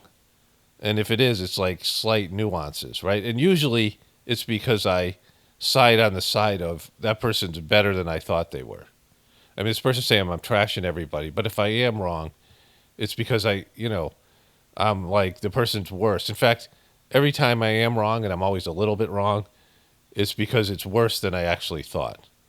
Like, people are more depraved, and the situation is worse than I thought. Like, that's been the case, since I've been doing this a full-time job since 2008, and like 14, every time I've been wrong about somebody, it's because they're worse. It's much worse than I thought. And so, there's a couple of things there. I'm mostly right almost every time. Every time I'm mostly right. And you're thinking that I'm wrong about Trump? Like, it's stupid. Like, it's Trump. It's you guys who are just, you're so desperate for, like, I'm not the one who's desperate for somebody to be my savior, right? I'm not desperate for someone to save the system. I've accepted the overwhelming evidence that the system not only is collapsing, but it should collapse. And it, hurts me as much as it hurts you. It doesn't affect me less. I mean, I'm a little bit more prepared than you, but I'm older than most of, like, the people, So, adjustments are harder for older people in terms of lifestyle, right? And so, but this is, the kind of stuff I was talking about. Like, that's your take. Like, it's just bizarre stuff they'll come up with to justify all these things, right? And now it's with Kamala Harris. It's the overwhelming denial and willing to walk into an illusion and be, self-deceiving, because you have to self-deceive to believe in Kamala Harris or Trump, to believe that they're going to save you. You have to self-deceive to believe one of them or anybody in the political system is going to save you. These are horrible people, and they can't even be interviewed on their own. All right, so let's get back to it here. Is it the No Malarkey bus? The bus tour is well underway here in Georgia. You have less time to make your case. Okay, so I saw this, on my TV, like a, big screen TV, high def, whatever it is, right? And so, and I was taping some of it, so I got close to the TV. Now, she looks like such a ghoul here, Dana Bash. Voters than any. Like, she's got this weird Joker smile. Like, her smile's not natural. Like, and she's just, like, the Joker from, Batman. Like, it's some woman he's mutilated and put on this fake smile thing. But she looks just like really ghoulish, right? And I showed you before, there's another thing I showed you, she was so ghoulish in that. But sometimes the high def works against these guys. She's got the lines here they're trying to cover up. Candidate in modern American history. And so Kamala Harris, she's got, these guys are my age. And I don't have stuff like this yet, and I don't, I just started putting castor oil on, as a health measure. But I've never used skin cream, and I'm just not concerned about it. But she has these guzzle lines down here, right? Knee pads lines. And then these things at her face, right, that are happening. And that's just age is age. But then you're going to notice when she talks, which I hadn't noticed before, the left side of her mouth, like, I don't think she's had a stroke or anything, but it's not, let's just watch here. The voters are really eager to hear what your plans are. If you are elected, what would you do on day one in the White House? Well, there are a number of things. I will tell you.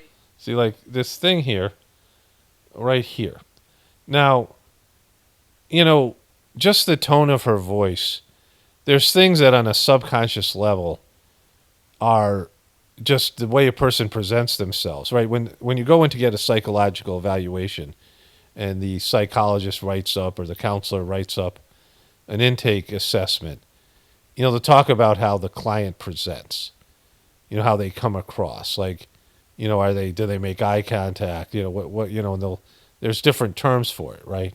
There's different personality profiles. And Kamala checks all the boxes that are unlikable. Like, it's the tone of her voice. It's her expressions, her condescending. You'll see this with it when she talks to high school kids. She talks down to people. It's condescending. She talks with somebody who is better and more important. Of course, she's already said this stuff about thinking she's the best person for the job. Like, no one should say that, right? No one should say I'm the best person to be president. And all the candidates, Joe Biden said it, Donald Trump always says it, now she's saying it. There's none of that, right? There's, if you want to be humble, like she said, I was humbled by it, then you should be humble about, I hope I can do the job, right? Okay, so I'm editing the video Saturday, August 31st here. And, I wanted to add this. I forgot this from yesterday. But there's a reason why they didn't want her to do interviews, right? There's a reason why they chose to not have her do interviews till now. Like, think about it. So Joe Biden's they hid Joe Biden away because he had Parkinson's. He's a gaffe magnet and these things, right? But she's a young candidate. I mean, 60 is young compared to these other guys, right? And so she's 20 years younger than these guys. Totally different generation. She's Generation X. Their generation, they're before boomers. Like they're the generation before boomers, Trump and Biden, right? And so, Trump's doing interviews all the time. He says things all the time because he speaks off the cuff that the media uses against him, but he still goes out there and does it. Kennedy said he did every interview with anybody who asked. He was all over social media. I mean, all these people. And so, that's what candidates used to do because it's a good thing to do interviews because it's free publicity. But they're so controlled and they're controlling her so much. And, she's okay at sticking to, I mean, she's not great when she talks. She has to improvise and talk off the cuff. She's weird, and you'll see this with this things she did with these kids from the band thing in Georgia, the marching band. And we know that she says weird stuff, right? And so it's so bad for them that they don't want her to do interviews because she can read a teleprompter, pretty good. I mean, her reflection, she's not a great public speaker. She's not a great rally speaker. They've covered it with fake enthusiasm and they've pumped her up. But they know what she's got and they can't improve it. She's unlikable. They've tried to minimize her cackle. She has a weird, uncomfortable laugh, and oftentimes she's laughing when something's not funny and nobody else is laughing. And so her cackle is off-putting, right? Like her husband, Doug, said he loved her laugh. And, God love him for that, like whatever, but it's very off-putting. And so they know that they can't make her more likable. They know that when they stick her in front of again, this is a horrible interview by Dana Bash. I mean, totally, a puff piece. And, she's being hidden here with a guy, Walz. I mean, she's got, basically somebody there to help minimize her unlikability. But he's unlikable in his own way, right? He's fake and is like trying to be Joe Coach and Joe Average White Guy and that stuff, right? And Dana Bash didn't even ask him about his white guy tacos, which turned out to be fabricated. They're just trying to make him into a person that, he's not, like completely, fabrication. But they know that she's not likable. That they have a limited, they can only, people can tolerate her for 3 months, they figured. Now it's less than 2 months in terms of her, the whole convention, everything with, Trump, all the stuff that happened with, Trump being, Ketchupgate, and then the segue in from Joe Biden say that he was done, that he was getting it over to Kamala. There's about 3 months to the election, and they know that there's like an aversion period where people are just going to have an aversion to her. Like they're just not going to like her. Like they just, they got 3 months of just try to, manufacture whatever they can put together and hide her enough away so people don't realize, I don't like her at all. They that's their whole strategy here. Like they know it. There's a reason. Like why isn't she doing interviews then, right? If she's, if she's good, then why isn't she doing interviews? It isn't because of the gaffes and the strange things. It's all of it, right? If you get exposed to Kamala for a long period of time, it only took about 2 weeks for the Democratic voters to say, yeah, we don't like her. It was one debate, and it was, some of this other stuff that happened, but it was the exchange with her and Tulsi Gabbard, and then she went from 12% to less than 1%. They pumped her up to get her 12%, and the American people took a look at her and said, we don't like her. And that was it. She was done. Her candidacy ended in 2-week period. And so, that's, we'll see how it happens here where they're trying to, just like with Joe Biden, they would roll him out. They give him medication. They do whatever they could, give him lots of sleep or whatever he needed. And so he could have these moments, these lucid moments when he was, doing a impromptu press conference, a quick one like by a plane or something, or, a campaign event. This is back in 2020, and now they couldn't even manage them anymore. But why are they picking these candidates that they have to basically are so high maintenance, right? Like they're so high maintenance. First and foremost, one of my highest priorities is to do. Again, with the the tone, the what we can to support and strengthen the middle class. When I look at the aspirations, the goals, the ambitions of the American people, I think that people are ready for a new way forward, in a way that generations of Americans have been. So when you're listening to her, again, she's not going to make the gaffes that Joe Biden does, but she says weird shit, and she's really a weird person. And you could say she's different, like I'm different, like I'm, I have a, I'm not a normal person, right? Like we all have our things that, and being normal is something that, I have no interest in being, right? Because being normal is like what's normal now is like just, being just a unconscious sheeple type, like just a lost person, right? But like she does have like when she's just speaking, the way that she comes across is off-putting. And that's what it was in the debate years ago. It's kind of even gotten a little bit worse. And you can't fix that. You can give her lines to say. She can read from a script. But Joe Biden, like, appealed to these blue-collar white guys, white people, Pennsylvania people, Midwest people, because, allegedly he came from there. And he appealed to black people. They liked him. She doesn't. Like, there's just something where she's one of those people that, the women are going to gossip about, and they're just, she's just going to be one of those people don't like, right? And you can see it, like, in her mannerisms, like, everything she does. Like, you forget about her words, they're just bullshit anyway, right? But just as she expresses herself, her cadence, all of it, right? There's just, like, the energy that she exudes, it has an effect on your system. And that effect isn't a positive one, right? And they're still able to, she might win. And that would be, awesome in a way that somebody who is this unlikable, who didn't get elected, the hypocrisy of them saying they're running on democracy and saving democracy when she didn't get one vote. And if they get her to win, some of this will be Trump's fault, some of it will be the deception, but all of it, it'll just show you like how bad things are. It's another nail in the coffin of our, ability to, it's just, it shows you that we're in the apocalypse. Fueled by hope and by optimism. I think sadly, in the last decade, right here. By hope and by optimism. See this look right here. It's like there's just something there. Like she's just an out ghoul, right? And the expressions when she's not smiling, she's another miserable person, right?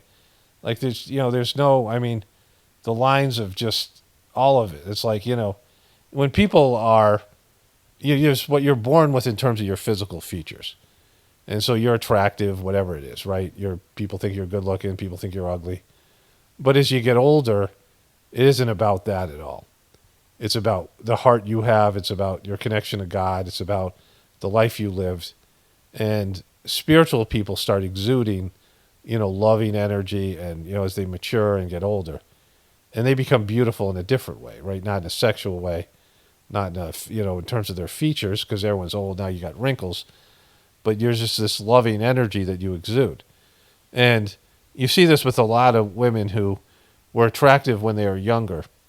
And as they get older, they become really, really ugly.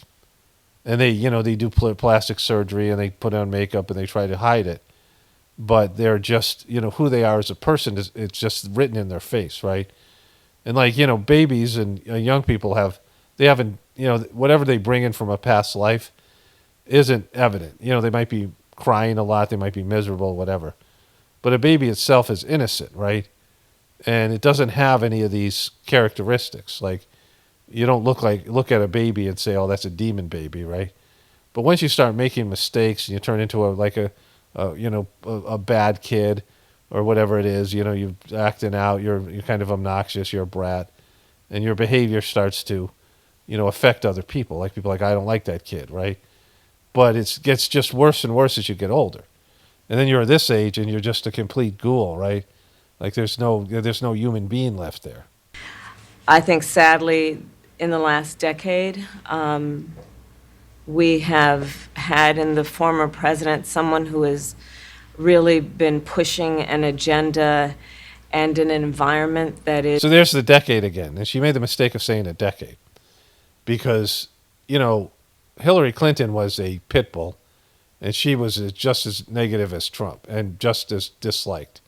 But they forced her on the American people, which was divisive because they took somebody who the Republicans hated worse than anybody else. I mean, I still think lots of Republicans hate Hillary worse than any other Democrat. And they tried to force that person on the Republicans, and the Republicans had an antidote, which was Trump, and we know how that went, right? And then the Republicans have been forcing Trump, knowing that this person is so much hated by the Democrats. And so both sides have tried to force a candidate that was divisive and hated. And now the Democrats are forcing somebody who, at the end of the day, everyone's going to dislike. Like when the election's over and Trump's no longer a factor, like when if she wins and she's president and Trump is no longer a factor and the situation doesn't get any better because it's not, it's going to get worse. And like every crisis and every issue, they're going to hate this. They're going to hate this bitch, right? They're just going to hate her because of everything I'm saying. Like just like all her mannerisms. There's people in your life that their mannerisms, like you just look at them and you're like seething with anger, right? As I was younger, I used to look at my dad. My dad put his glasses at the end of his nose and the way he chewed his food at the dinner table. Like I want to stab that motherfucker in the head with a fork, right? Like, like I'm not like that now, because of the meditation and stuff that I do. Because I don't get irritated the same way. As you can see from these videos. Like it doesn't grate on me. But like when I was younger, like it was just there, right? And there's things that people do that they're just who they are and how they present themselves is like just infuriating or off-putting, and she's one of those people.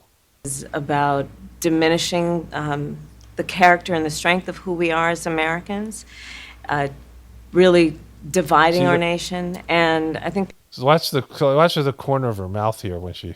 People are ready to turn the page on that. So what would you do day one? Day one. Again, like Jesus Christ! I mean, these are the people that they're putting out here. It's going to be about, one, implementing my plan for what I call an opportunity economy. I've already laid out a number of proposals in that regard, which include what we're going to do to... See, like, just who she is. Like, when she shows up and is just Kamala, it's bad for her election chances.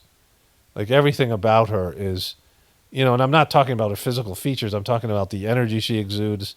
There's ways that they learn how to give, like, speeches, and there's hand gestures, and there's cadences and like all these things. They have to learn how to appeal to the American people and their psyches and use words that like safety and there's just words out there that they use like leader and protector and things that they're trying to sell you.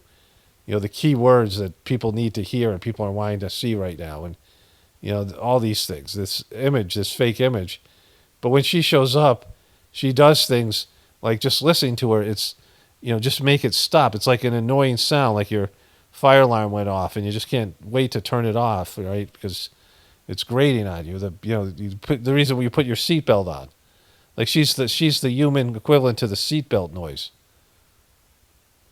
Bring down the cost of everyday goods, what we're going to do to invest in America's small businesses, what we're going to do to invest in families, for example, extending the child tax credit to $6,000 for families for the first year of their child's life to help them buy a car seat, to help them buy baby clothes, a crib. So these are words that people want to hear. Bring down the prices of everyday goods. But she's admitting there's inflation. And later on, she's going to talk about how great the economy is and that the economy is down to 3% inflation. And yet people's goods, the things they're paying for continuously increases because that's a false number. The 3%. And, inflation is, based in what? Based in what it was before? Like, what are your figures here? Because inflation is probably, like, how much more do you think you're paying for groceries? Like, that's a good measure of inflation. How much more are you paying for gas and things like that? And they're artificially propping these things up and keeping the prices down. And so inflation should be worse, but are you paying a third more? Is that 33% inflation? Are you paying 20% more from what it was before COVID? Because it's something where I'm still noticing it. I'm like, wow, that's how much this stuff costs? when I look at the prices, it's 20, 30% more, right? And people know about it. But anyways, I want to stop here with this because I'm going to come back and cover the rest of the interview. I'm going to watch it. I missed parts of it. So, but you can see the unlikability of Kamala Harris and this hoax that they've perpetrated, the Kamala Harris deception. I got a bunch of more stuff to get to here, so let's get into that. But if they pull this off, it just shows you how bad off the American people are. That's just the takeaway from this thing. So before we get into the stuff, I just got this whole Corey Feldman thing I just did, and Trump's reaction to the thing, this interview. But you saw Tim Walz. I showed you him in his permanent frown.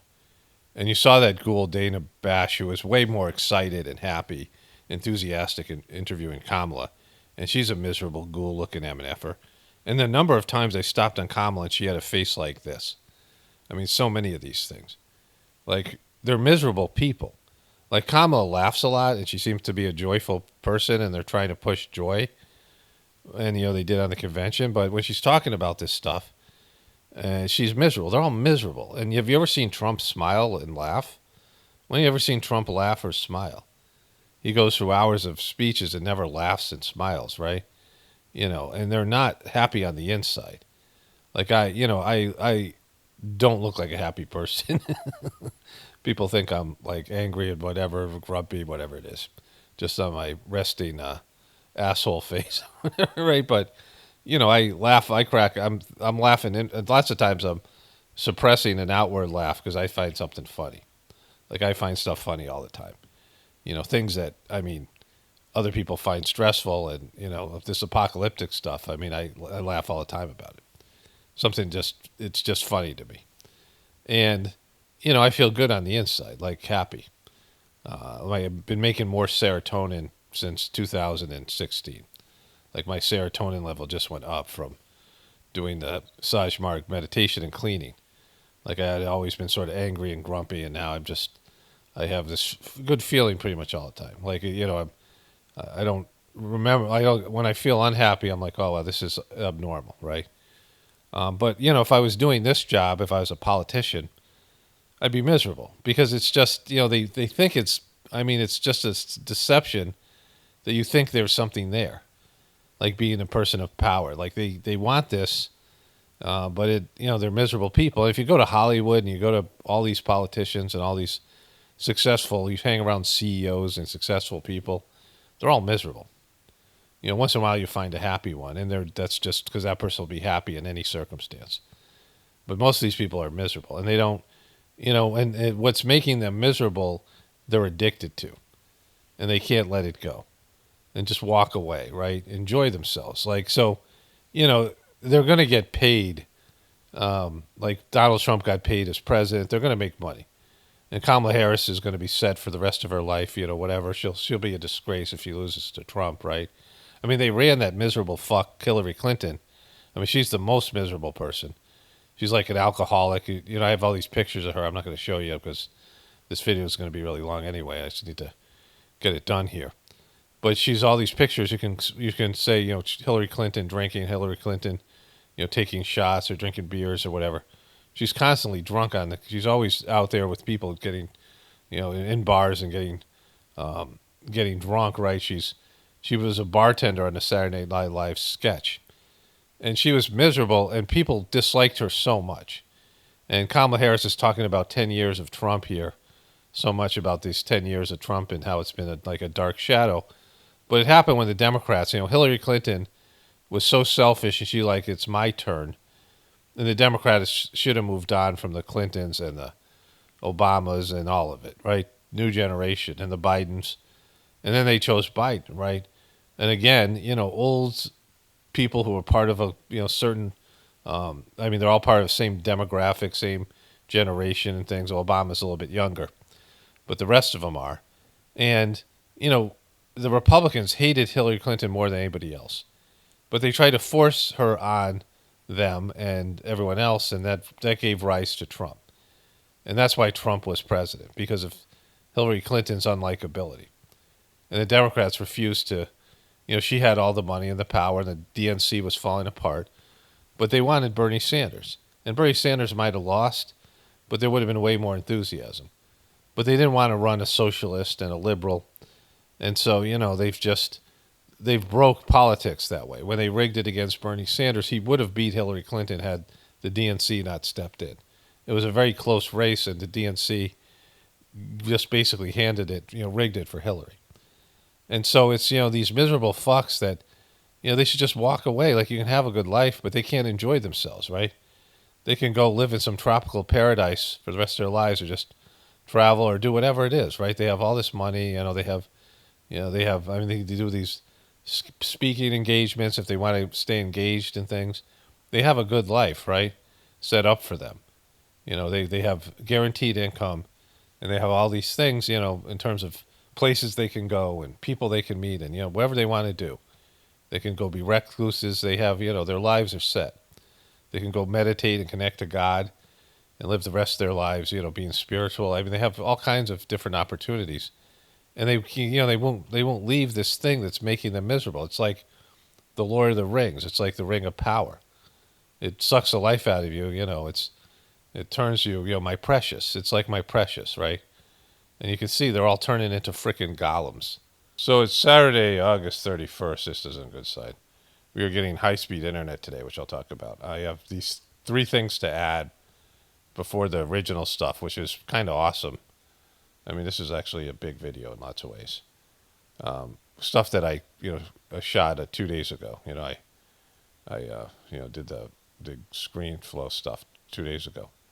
But I need to add this stuff first. So this is Trump talking about the interview. Whether you like it or not. We're becoming a drug-infested nation. So we better get our act together. Years ago, centuries ago, China was taken over numerous times by smaller nations, much smaller nations, because they were all drugged out from the opium fields and all of that. No, they didn't get drugged out. So what happened was there was a guy, he was called the Rothschild of India. And Rothschild's family was actually involved with this as well. But they took Indian gold. So the British took Indian gold in their colonization. Again, this is all stuff that's, we're part of the British Empire. And so there's a lot of bad shit that was done that we all have to answer for now, even if we had nothing to do with it, just historically. The colonization, well, it was evil. The slavery was evil. Like white people, there's a lot of white people that try to say things to minimize what was done, right? Like there's people that have said to me that the black people wanted to be slaves, like shit like that, right? Comments that I've got on this channel, right? But there was the East Indian Company or something like that, and they took this gold and when they created opium, I don't know, there's a connection between the Indian gold and the opium that was then they used to addict the military in China, and then get the Chinese addicted to opium, and then they just went and they took all the resources from China, right? Like one of these colonization type situations back then. And the Chinese are still pissed about this. Like they're still very pissed about this. It happened years and years ago. But it was the thing. They hold grudges, right? Like they were still pissed about Japan for what happened in the Second World War. Japan had to apologize to China and stuff like this. And so, even though America was a colony in ourself, right? We were a colony of Britain. There's still some of the anger towards that is for America that had nothing to do with it. Like America really didn't exist. Like it, certainly wasn't a part of that whole thing. But historically, he doesn't know. There's a whole level of stuff he's not saying here. And then one of their very powerful Look at these leaders. Look at all these helmeted guys. Said no more, and they ended it. And we're going to have to end it too, because we're really a country that we're a failing nation in a lot of ways. What they've done to our country is incredible. What is Kamala, who's a total... Okay, so the opium addiction happened because of the Afghanistan war and the Sackler family and the pharmaceutical industry and all the stuff to do with it, all the various agencies, governmental agencies that should have protected people from that. But there was the opium fields that were not producing. For some reason, they really grow opium well in Afghanistan. Another place where they grow opium well is Vietnam. And my brother was with CIA people guarding opium fields, him and other soldiers. He wrote a book about Vietnam, and that was one of the sort of big moments in the thing, that they were guarding these opium fields for the intelligence community. There's CIA guys there that were in charge of the opium production in Vietnam. So there was a time where there was one of the people that does Sajmarg meditation. Some guy just kind of went crazy. He really hates Trump now. But he was on social media, and this is how I knew that the people weren't logical truthers, right?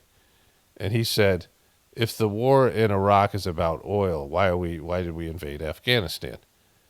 And I said, well, it's opium. And I said, a gram of opium at the time was worth like a barrel of oil, and which is easier to ship, which is easier to sell.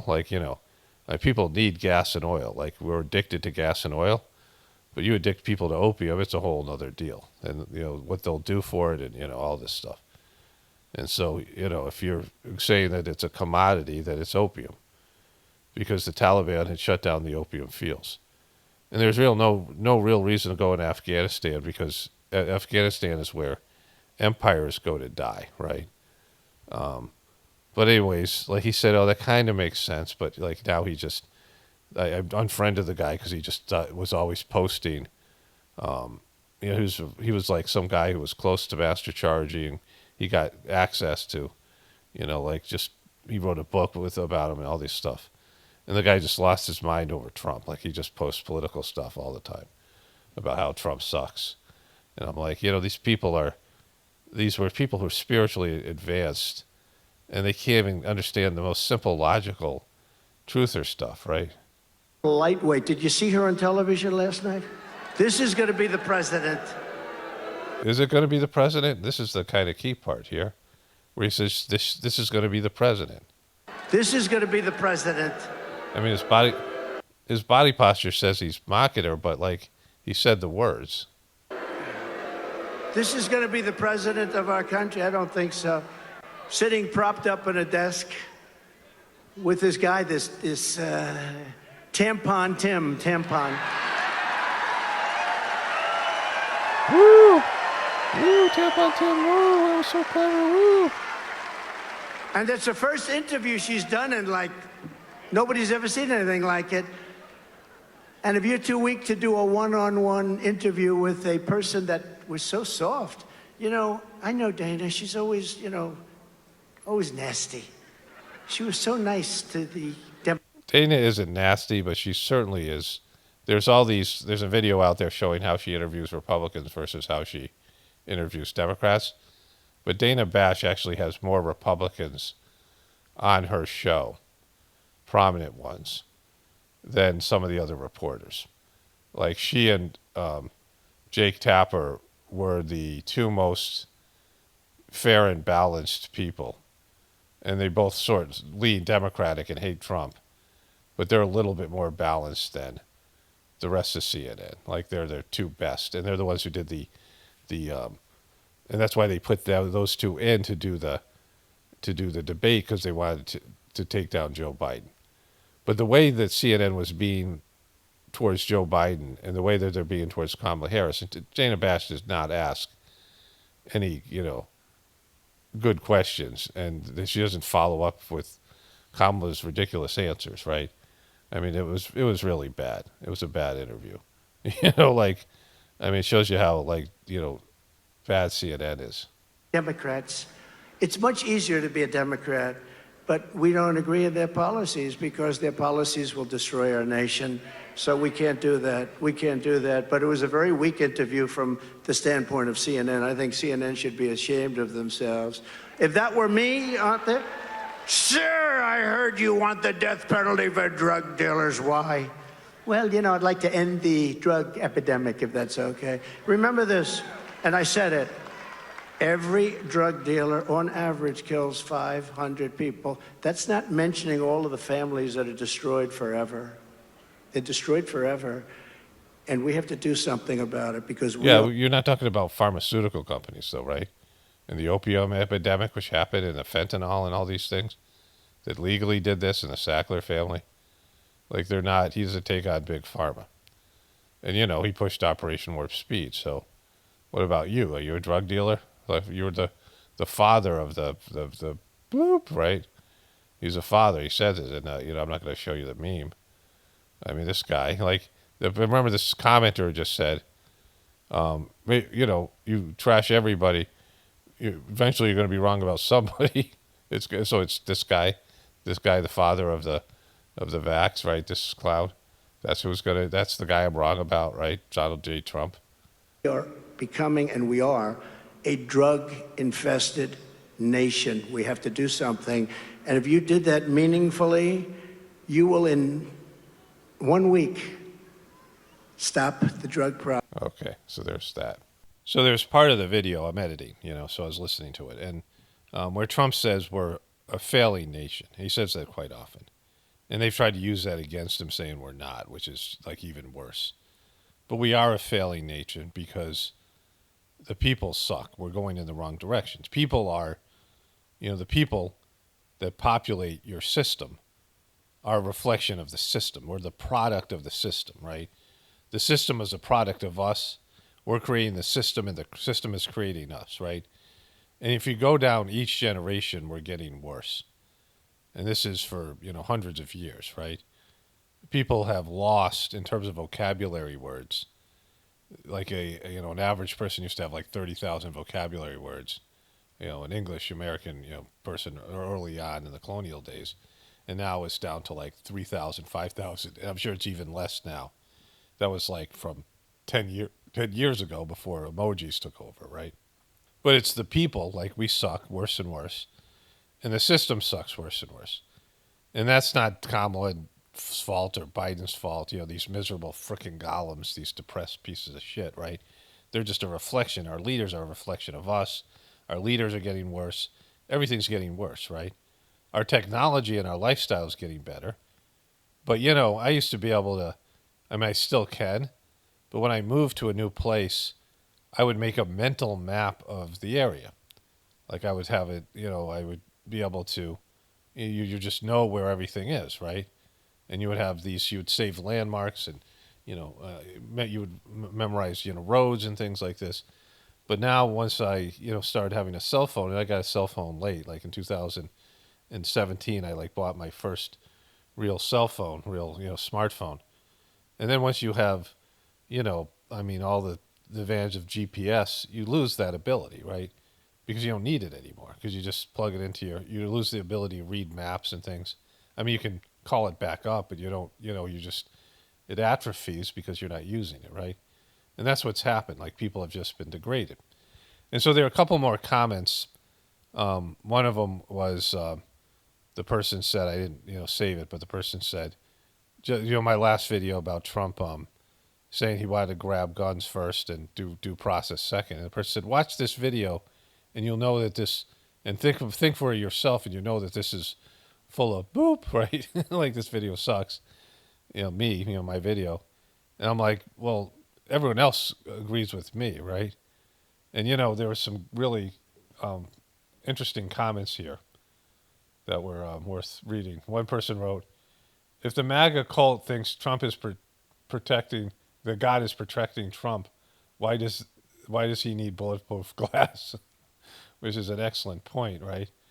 You know, if God's protecting him, you know, it's all a contradiction, right? And then this person wrote, don't they get bored doing the doctor routine, LOL? And they should, but they just do the same thing over and over again. It's so remedial. And then someone wrote, thanks so much for the compilation of people passing out. I tried to look for the one you did not do, that you did not too long ago, couldn't find it. Seriously, the next day my mom brings up Trump leaving his glass box and how amazing and caring he was. I said, LOL, Mom. Pockets was just talking about that. She said, don't tell me. That's a psy-up too. LOL, the person wrote.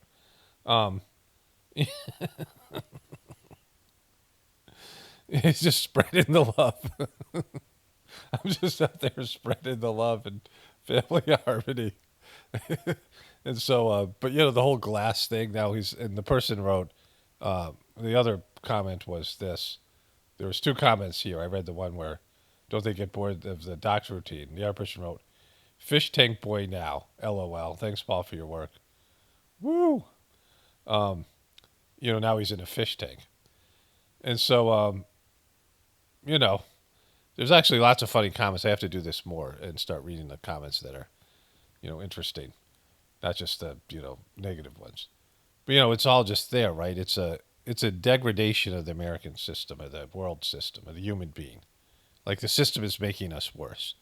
We're becoming idiocracy, right? And technology is a big part of that, unfortunately, because it does more for us than, every time they invent a new technology, we don't have to do something we used to do for ourselves. And that's, with robots and things doing it, pretty soon people won't be living as human beings, and the robots will be like our zoo. They'll treat us like, zoo animals, and they'll be, taking care of us, and we won't do anything for ourselves. We'll no longer have the ability to be human beings. Of course, it'll collapse long before that. But that's, with Trump saying it's a failing system, he's making it sound like it's the Democrats that are making it fail, just like the Democrats are saying the same thing. And they're lying to you. That's the big part, They're lying to you about the cause. And the cause is you. And you're going to get elected if you say that shit, right? So this guy who is, in a number of movies that I like, Looper being the best one, I think. He says this. So Donald Trump wants to give me $70,000 in tax cuts per year. And by the way, he doesn't want to give that to everybody. But I just read, that's the average tax break for the top 1% if Donald Trump is elected president, $70,000. And you might say, well, he's going to give tax breaks to everybody, but not really, because of all the tax cuts, of all that money, nearly half of it is going to go to just the top 5% of people. Now, do I need an extra $70,000? Honestly, no. My family and I are doing fine. Do I deserve an extra $70,000? I don't think so. Wait, of your money, right? So this is the thing. Of your money. Like, so you think about it in terms of percentage of wealth. And now, I'm sure this guy has accountants and people. I mean, putting himself out there, like if somebody goes into his tax history, they'll see the way that he and other rich people make sure that their money isn't taxed. They find ways not to pay tax, right? Because a California person, and I don't think they ever passed this, but Joe Biden was proposing the tax on rich people, and somebody living in New York or California would pay remember it was like 60 to 70% of their money in taxes. Crazy amounts. They would only keep 30% of their money, right? You think that if you're paying half of your money to the government, then all the stuff the government spends money on, Afghanistan, Israel, you can list the things that you don't want to participate in, right? And, it's amount of percentage. And so if you're a rich person, people are like, well, they could pay $1 million in taxes. Well, why would they, right? Who wants to do that? Who wants to pay that much money in taxes, right? Because, rich people are paying way more money, not by percentage, but they're paying the bulk of the taxes, right? Because, they have more money to tax. And so who wants to pay $1 million a year in taxes? I mean, think about paying, some of these real rich people paying $20 million in taxes, giving the government $20 million every year. What are you getting for that, right? I mean, the ability to make money, sure, I guess that's part of it, but it's a ridiculous amount of money, right? And so they don't want to pay, and they find ways to get around it. They find ways to hide their money through foundations and other things. And I, wonder what this guy does to hide his money, right? But him saying this, nobody wants to pay more taxes. I have a meme here. I'll show you in a second. It doesn't feel right to me, especially when he's also talking Wait, it doesn't feel right to you? Let's watch that whole part again here. $1,000. Honestly, no, my family and I are doing fine. Do I deserve an extra $70,000? I don't think so. It doesn't feel right to me. Wait, you don't deserve it? It should go to the government? Like, I would rather have you have it than the government, right? Do more military industrial complex, do more whatever, like, Like, that's just, who wants to give more money to the government, right? It doesn't feel right. I don't deserve that money. You know who does deserve it? The government, right? Especially when he's also talking about cutting programs that help most people in our country. If you want to talk about who's going to really help most Americans, it's Kamala. Trump's going to help the same people he always tries to help, the wealthy. Himself, he was born a wealthy guy. And look, I completely respect needing to vote for the candidate that's going to make it easier for your family. But Donald Trump isn't that candidate. He just isn't. He's just Kamala. Trump's trying to give me $70,000. So, Mr. Trump, thank you, but no thanks. So, this meme, one of my friends posted on Facebook, I think yesterday. The biggest scam in life, paying taxes on money you make, taxes on money you spend, and taxes on things you own, that you already pay taxes on with money already taxed. And so, they tax your income, and then there's a sales tax, right, for some states, and that's another way that state tax, federal tax. But then you own something, and they have these things called a state tax, which used to be called the death tax, and you would have a house, and your kids would have to pay, when you died and you turned over your estate, that would be taxed, even though you'd already taxed the income that you bought the stuff with, right? And so, nobody wants that shit. Like a government that is failing, right? Like a government that is, for most of us, is failing and taking us in the wrong direction. There's that element. And, most people don't want to pay taxes anyway, right? And so it has to be a reasonable amount of percentage, and you have to figure out what you're getting from it. Like national parks, okay, that's great, right?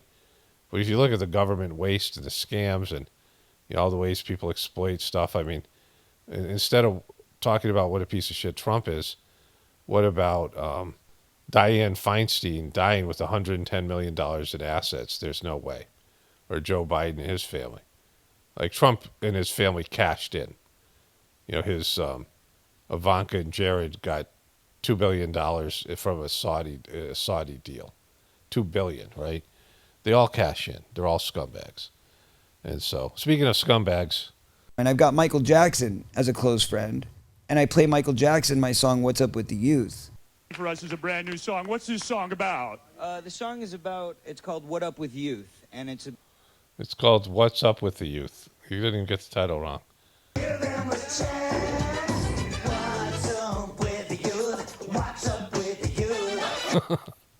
I can't use more of this because they copyrighted. Howard Stern sucks. It's from 1992. But Corey Feldman's epic dance moves in this weird party in this Freemasonic floor, a Howard Stern show. And he says, Corey, that's a #1 song. That song. Michael Jackson said that's a #1 song. Corey. That's a #1 song. That song literally can go to #1. And if you let me, I will walk it into Tommy Mottola at CBS Records right now, and I will make that song #1. And I was like, thank you, Michael. I really appreciate that. But no, I'm good. Why? Why no? Well, because, one, I was a real friend to him, and I didn't want him to think that I was just another leech. You're just not another leech, Corey. You're not just another leech. You're a special leech. You're the leech. And there's a couple ways to go with that joke, right? I mean, you could also talk about Michael Jackson, I mean, the idea of what leeches do and what Michael Jackson, the abuse, and like I mean, not as fun, like just a little bit darker humor. But you know, Michael Jackson was a serial abuser, and he didn't abuse Corey Feldman, which Corey Feldman was kind of like, at one point, like he didn't find me attractive. He was like in an interview, he said stuff like that. You know, because Corey like had this bigger reveal about his abuser, and nobody knew who the guy was, right? And so, you know, it was a disappointment for him because he had to, you know, he tried to monetize it. But you know, that song's horrible, and there's no number one. I mean, we see the song; it didn't even. We've heard the song; it's a horrible song. Sucking off of his teeth to try to. Oh, that was. Okay, let's watch that whole little. Let's watch that whole little thing here.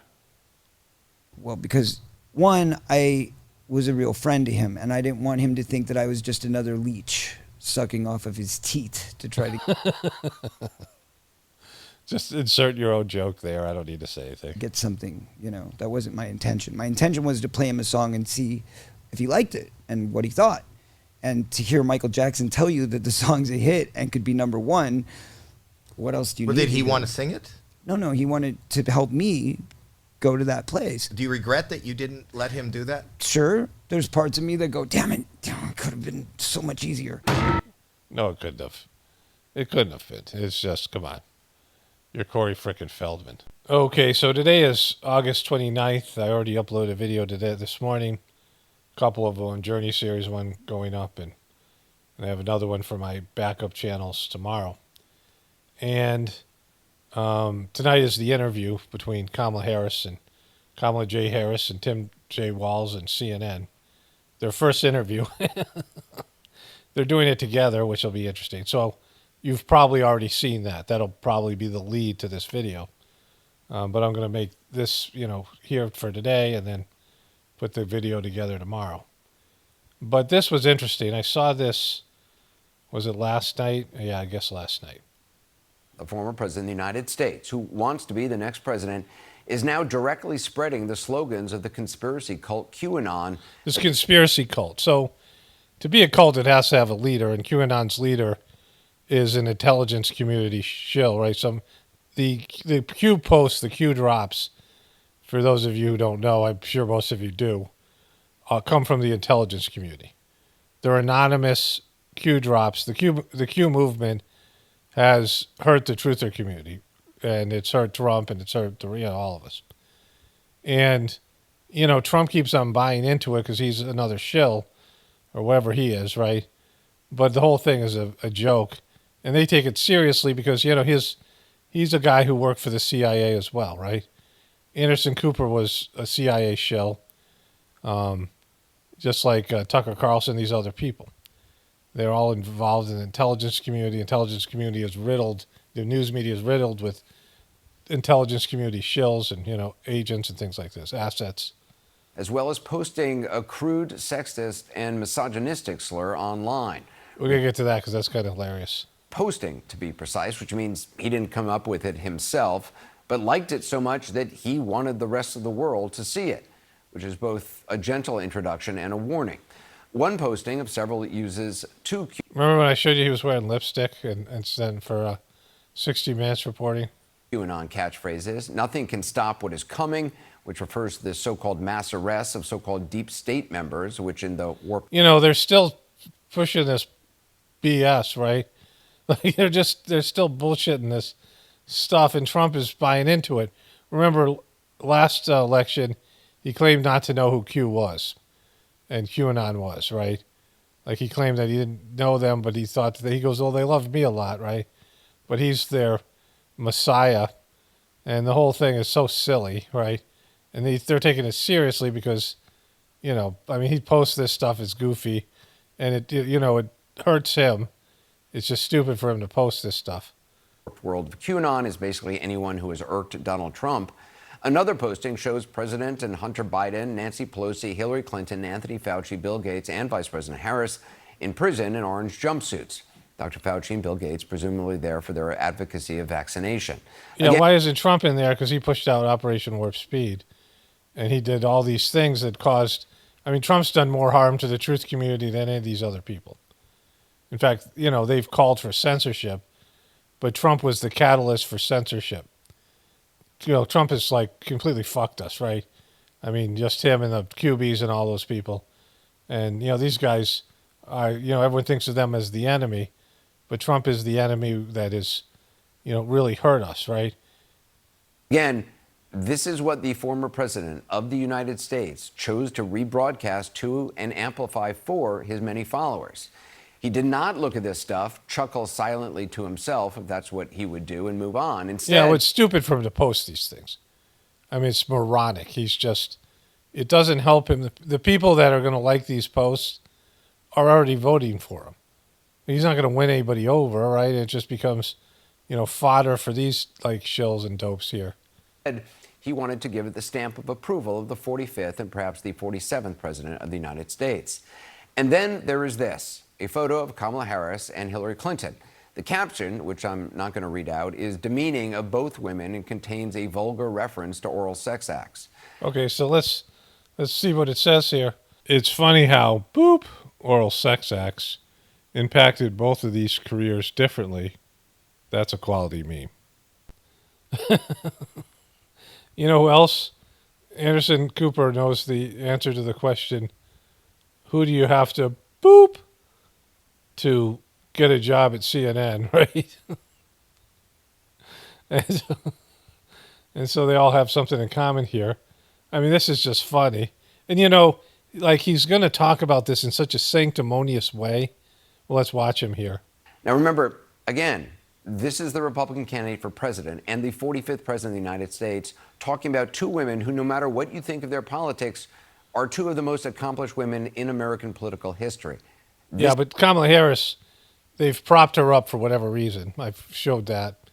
I was watching something today. I forget who it was, but they were talking about maybe it was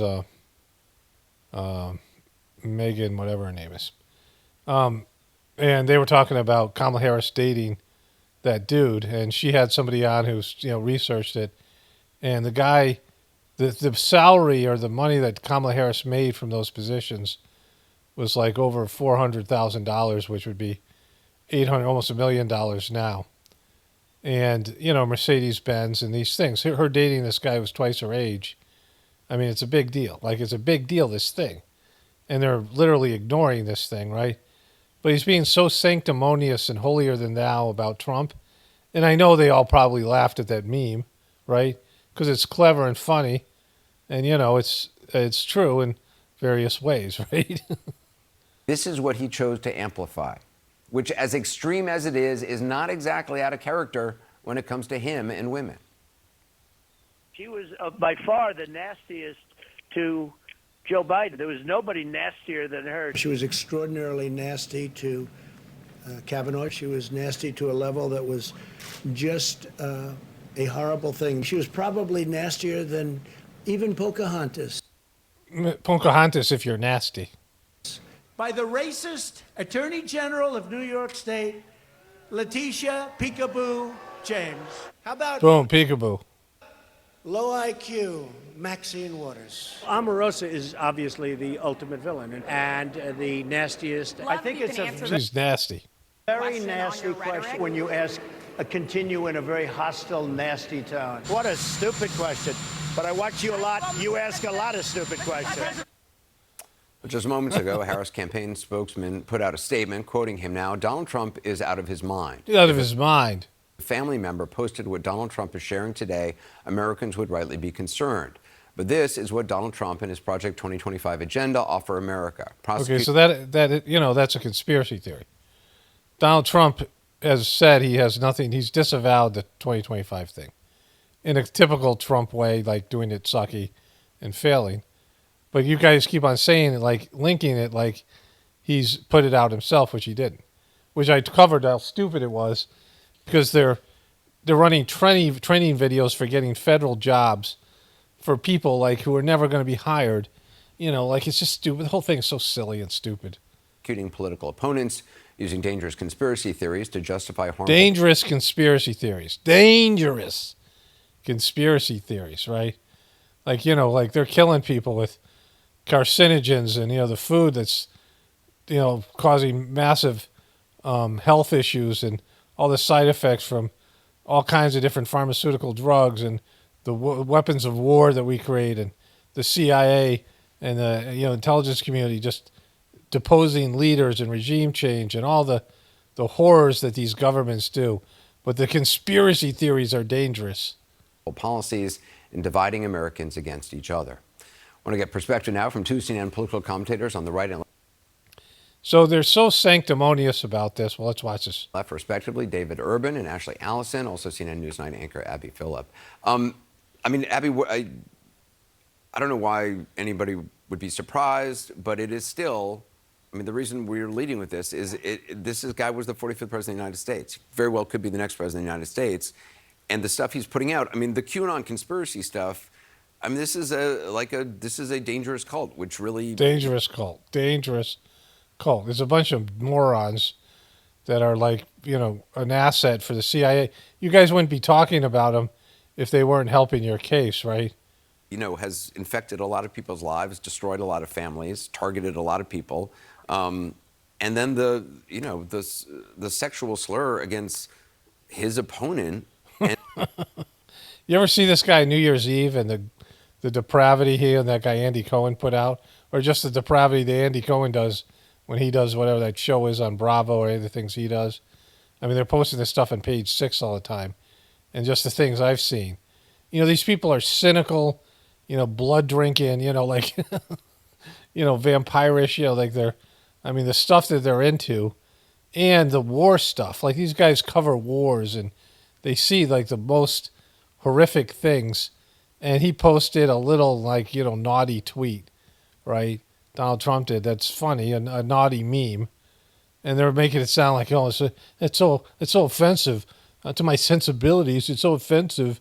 I got to cover my ears and my eyes. And I'm so offended. Just like it's.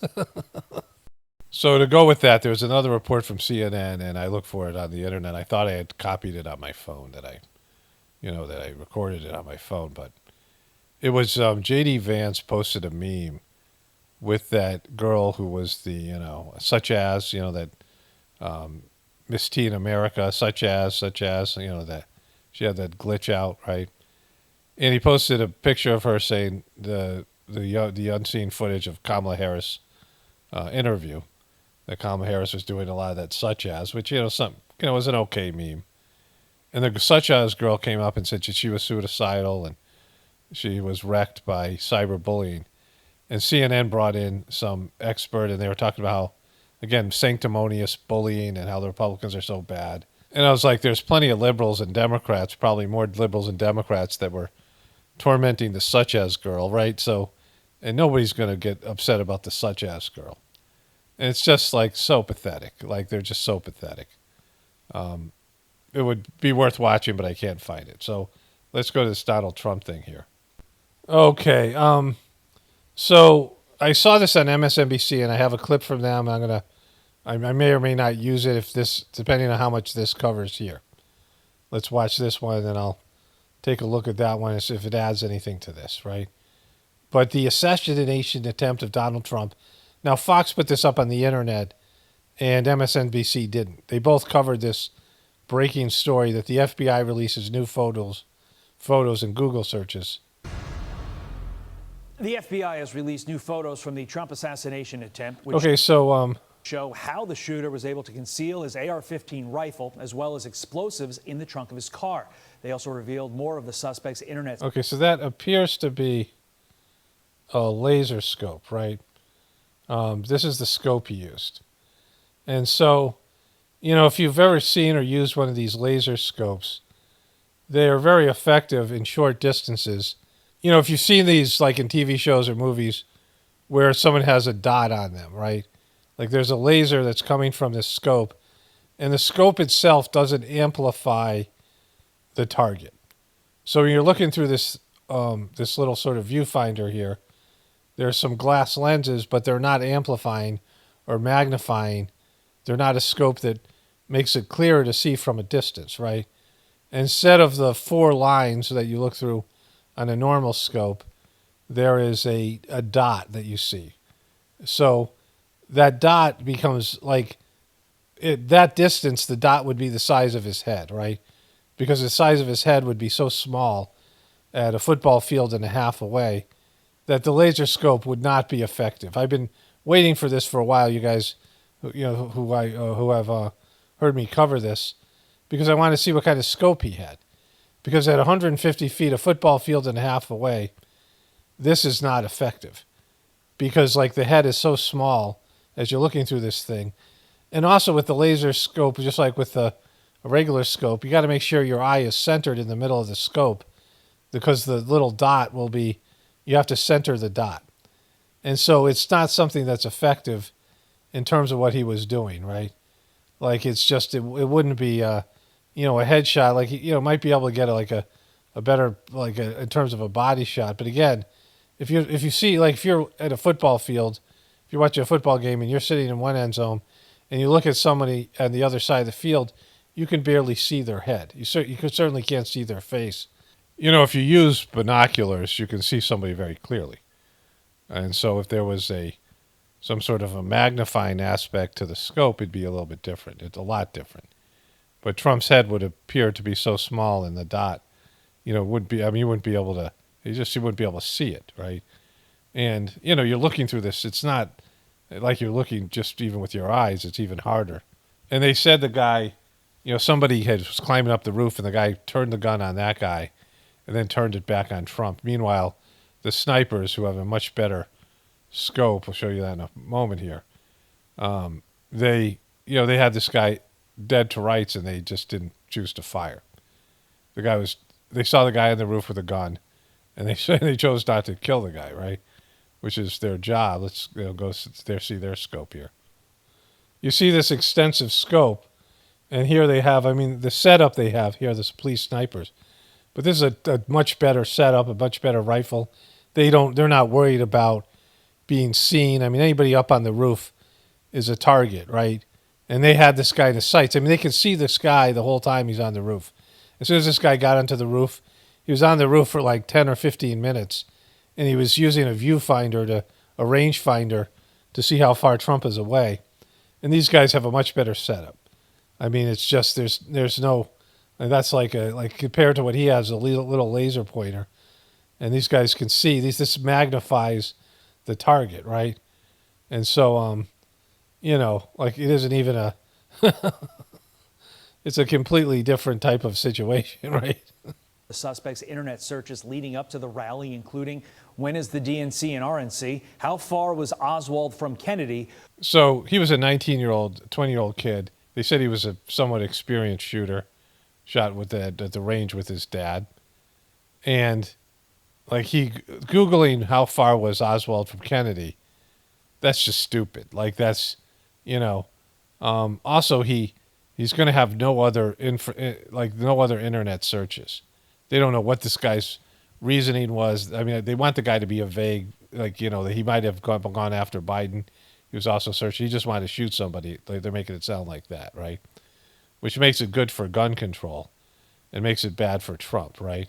Because the fight thing only works when Trump is, when it's a deep state thing, right? When it's the powers that be, that's Democrats are taking him out, which all the Trumpers believe anyway.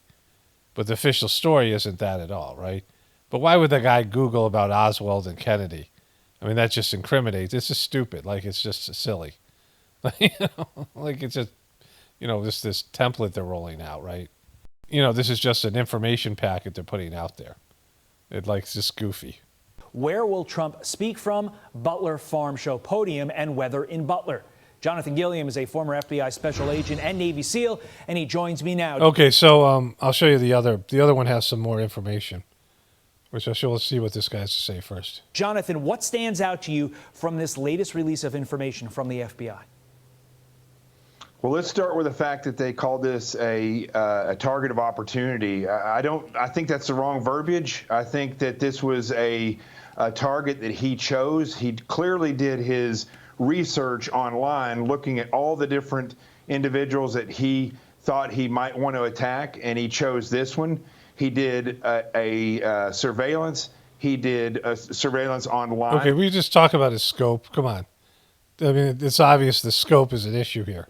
Okay, so he talks about the guy flying a drone around, all this stuff that was stupid. But he doesn't mention the scope. And it's a big difference.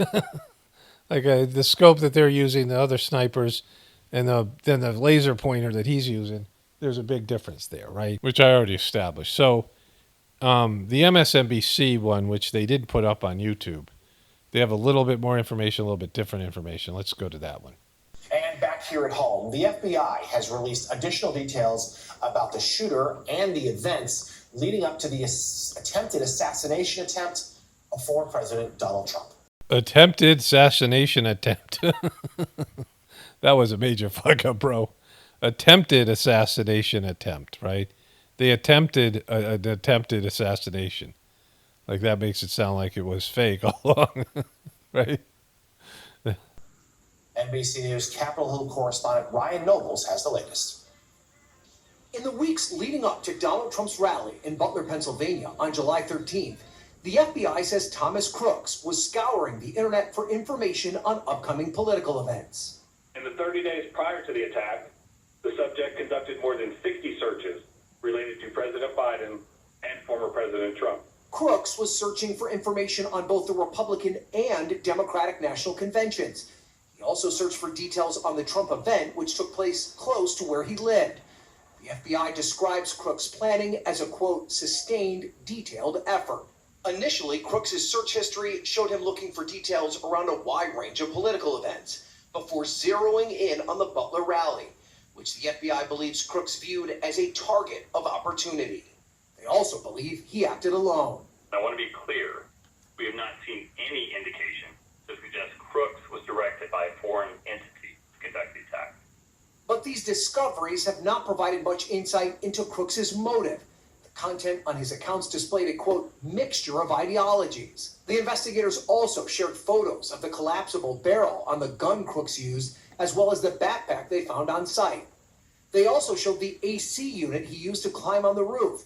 They believe he spent a little more than 6 minutes on the roof before being killed by counter sniper fire. So as soon as that guy got on the roof, this counter snipers had him in their sights, right?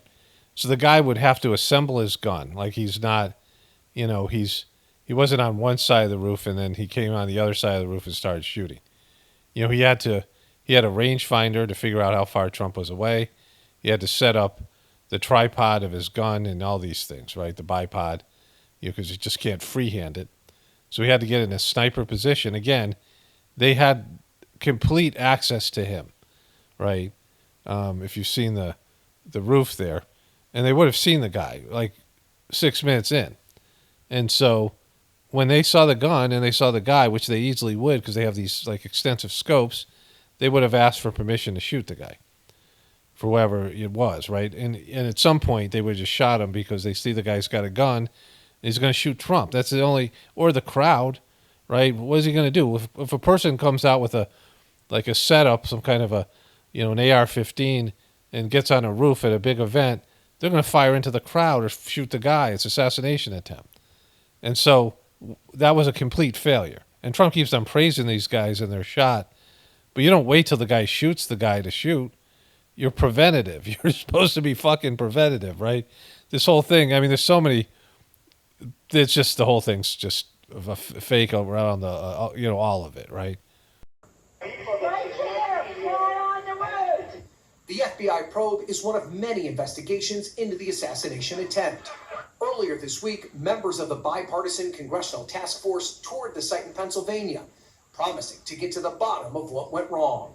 I definitely took note today that there were a lot of lines of sight that appear to have been unsecured that day, that didn't have eyes on or that weren't secured, and certainly at this point, a lot more questions than answers. Congressman Crow there, of course, a veteran. Coming up. So there's that comment that someone left that they had seen 60 videos and only 3 posed the possibility that Trump was involved. He was totally involved. And you can tell because Trump is always sharing Q stuff and deep state stuff and conspiracy theories and unproven ones or false ones, and he's always sharing disinformation, and he's always implementing how he's being targeted in every possible way, how they are targeting him politically and in terms of the unfair coverage, how they're targeting him in the legal system, and all the ways that they're targeting Trump, right? And how it's so unfair, and they're treating him. No one's ever been treated this badly in the history of the world, right? Like he's constantly talking about being a victim. And so he's going along with the official story and backing this complete failure by the counter snipers, by the police and the Secret Service. He keeps on praising the Secret Service, that they let him walk out with his head raised when they didn't know if there was a second shooter. And it just looked like a WWE event, him pumping his fist. And so why would he say this is a foreign government or it's deep state? Or why he wouldn't even he would imply that it was that, right? He's never once done that, and that's completely unlike him. Why would he be praising people who failed? Trump, hates failure. He hates incompetence. He's always criticizing it, right? And this was completely incompetent. And the narrative works a lot better for him if it was the deep state. Now, all of his followers and a lot of truthers believe it's some sort of deep state, goofy, Trump, was that the official story is wrong because of that. But we know Trump, at the very least, exaggerated the non-existent wound on his ear with a giant maxi pad, and that, it took no time at all for something that, to completely heal. It was like 8 days when they pulled the bandage off or whatever it was, right? And there was nothing there. I showed you all this stuff. And they put a smaller bandage on, and then it turned out that it wasn't even, there was no damage to his ear at all. And the blood was dry. I mean, all this stuff. And then his complete, agreeing with the official story. And so the only reason the story works if they're trying to kill Trump, right? The powers that be. And if they wanted him dead, he'd be dead. If they wanted him in jail, he'd be in jail. Like they love Trump. Trump is their asset. Trump is the catalyst. When Kamala Harris was talking about the 10 years of Trump, everybody's pushing Trump. Everyone's using Trump. They talk about Trump all the time. The media talks about Trump all the time. Like there's going to be a huge vacuum when the era of Trump ends. And either, I think they're going to elect him here. I don't know. But if they don't, who's going to watch a Trump trial? Like he's already had so many of them. If they put Trump in jail, he disappears forever. But no one's going to watch him. No one's going to care about Trump being tried or Trump being accused. Just like nobody cares about Hunter Biden anymore. Like Hunter Biden is free to go do whatever he does because Biden isn't president. Like this last 5 months of Biden, and then no one cares about Biden or Hunter Biden. Just like people don't care about locking Hillary up, right? Because, everyone moves on from something. Like he's not going to be president. She's not going to be president. If Trump loses, he's not going to be president ever again. And then people stop caring about what he says or thinks. They'll disappear him because he's never going to have power again. And so like all this stuff goes away and, then they have to come up with their own agenda. They have to have their own, their own policies. They can't just be the party that isn't Trump's party, right? They can't be the media that's talking about something other than Trump, right? Everything is going to be a huge hole in their lives, right?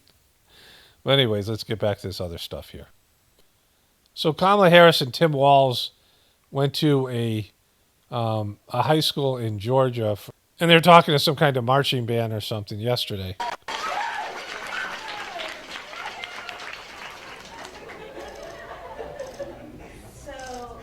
I've been hearing about you incredible young leaders for quite some time, from the players to those who are bringing joy to everybody in the stands, to the music that you guys are creating.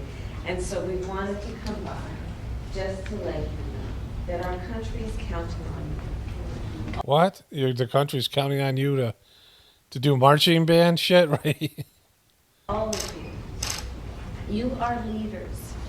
By the very fact that you all are here in this room, doing what you do at this incredible school, doing it as one big team, understanding all of the different parts that fit together. Her hand motion, and she talks to young people in such a condescending way. To create a team. You are doing some of the best work any leader can do. And we're so proud of you. And we're counting on you. Your generation, all that you guys stand for, everything you have at stake. Yeah, you guys are going to go to Agenda 2031 housing, and you have no real future, like in terms of like what we consider a lifestyle right now. That's what your generation is going to be subjected to, and she's just the kind of person that can bring you there. Is what is going to propel our country into the next era of what we can do and what we can be. And I want to say to you, she just says like gobbledygook stuff, right? Like it's empty calories. Like it's talk with no nutrition in it. that you must always lead as you have chosen to lead. Understanding you don't have to ask anybody's permission to lead. And I think you all figured that out. You've decided to be They all can't be leaders. You're saying every one of these people in the band is a leader? Like, not everybody's a leader, right? You're not a leader.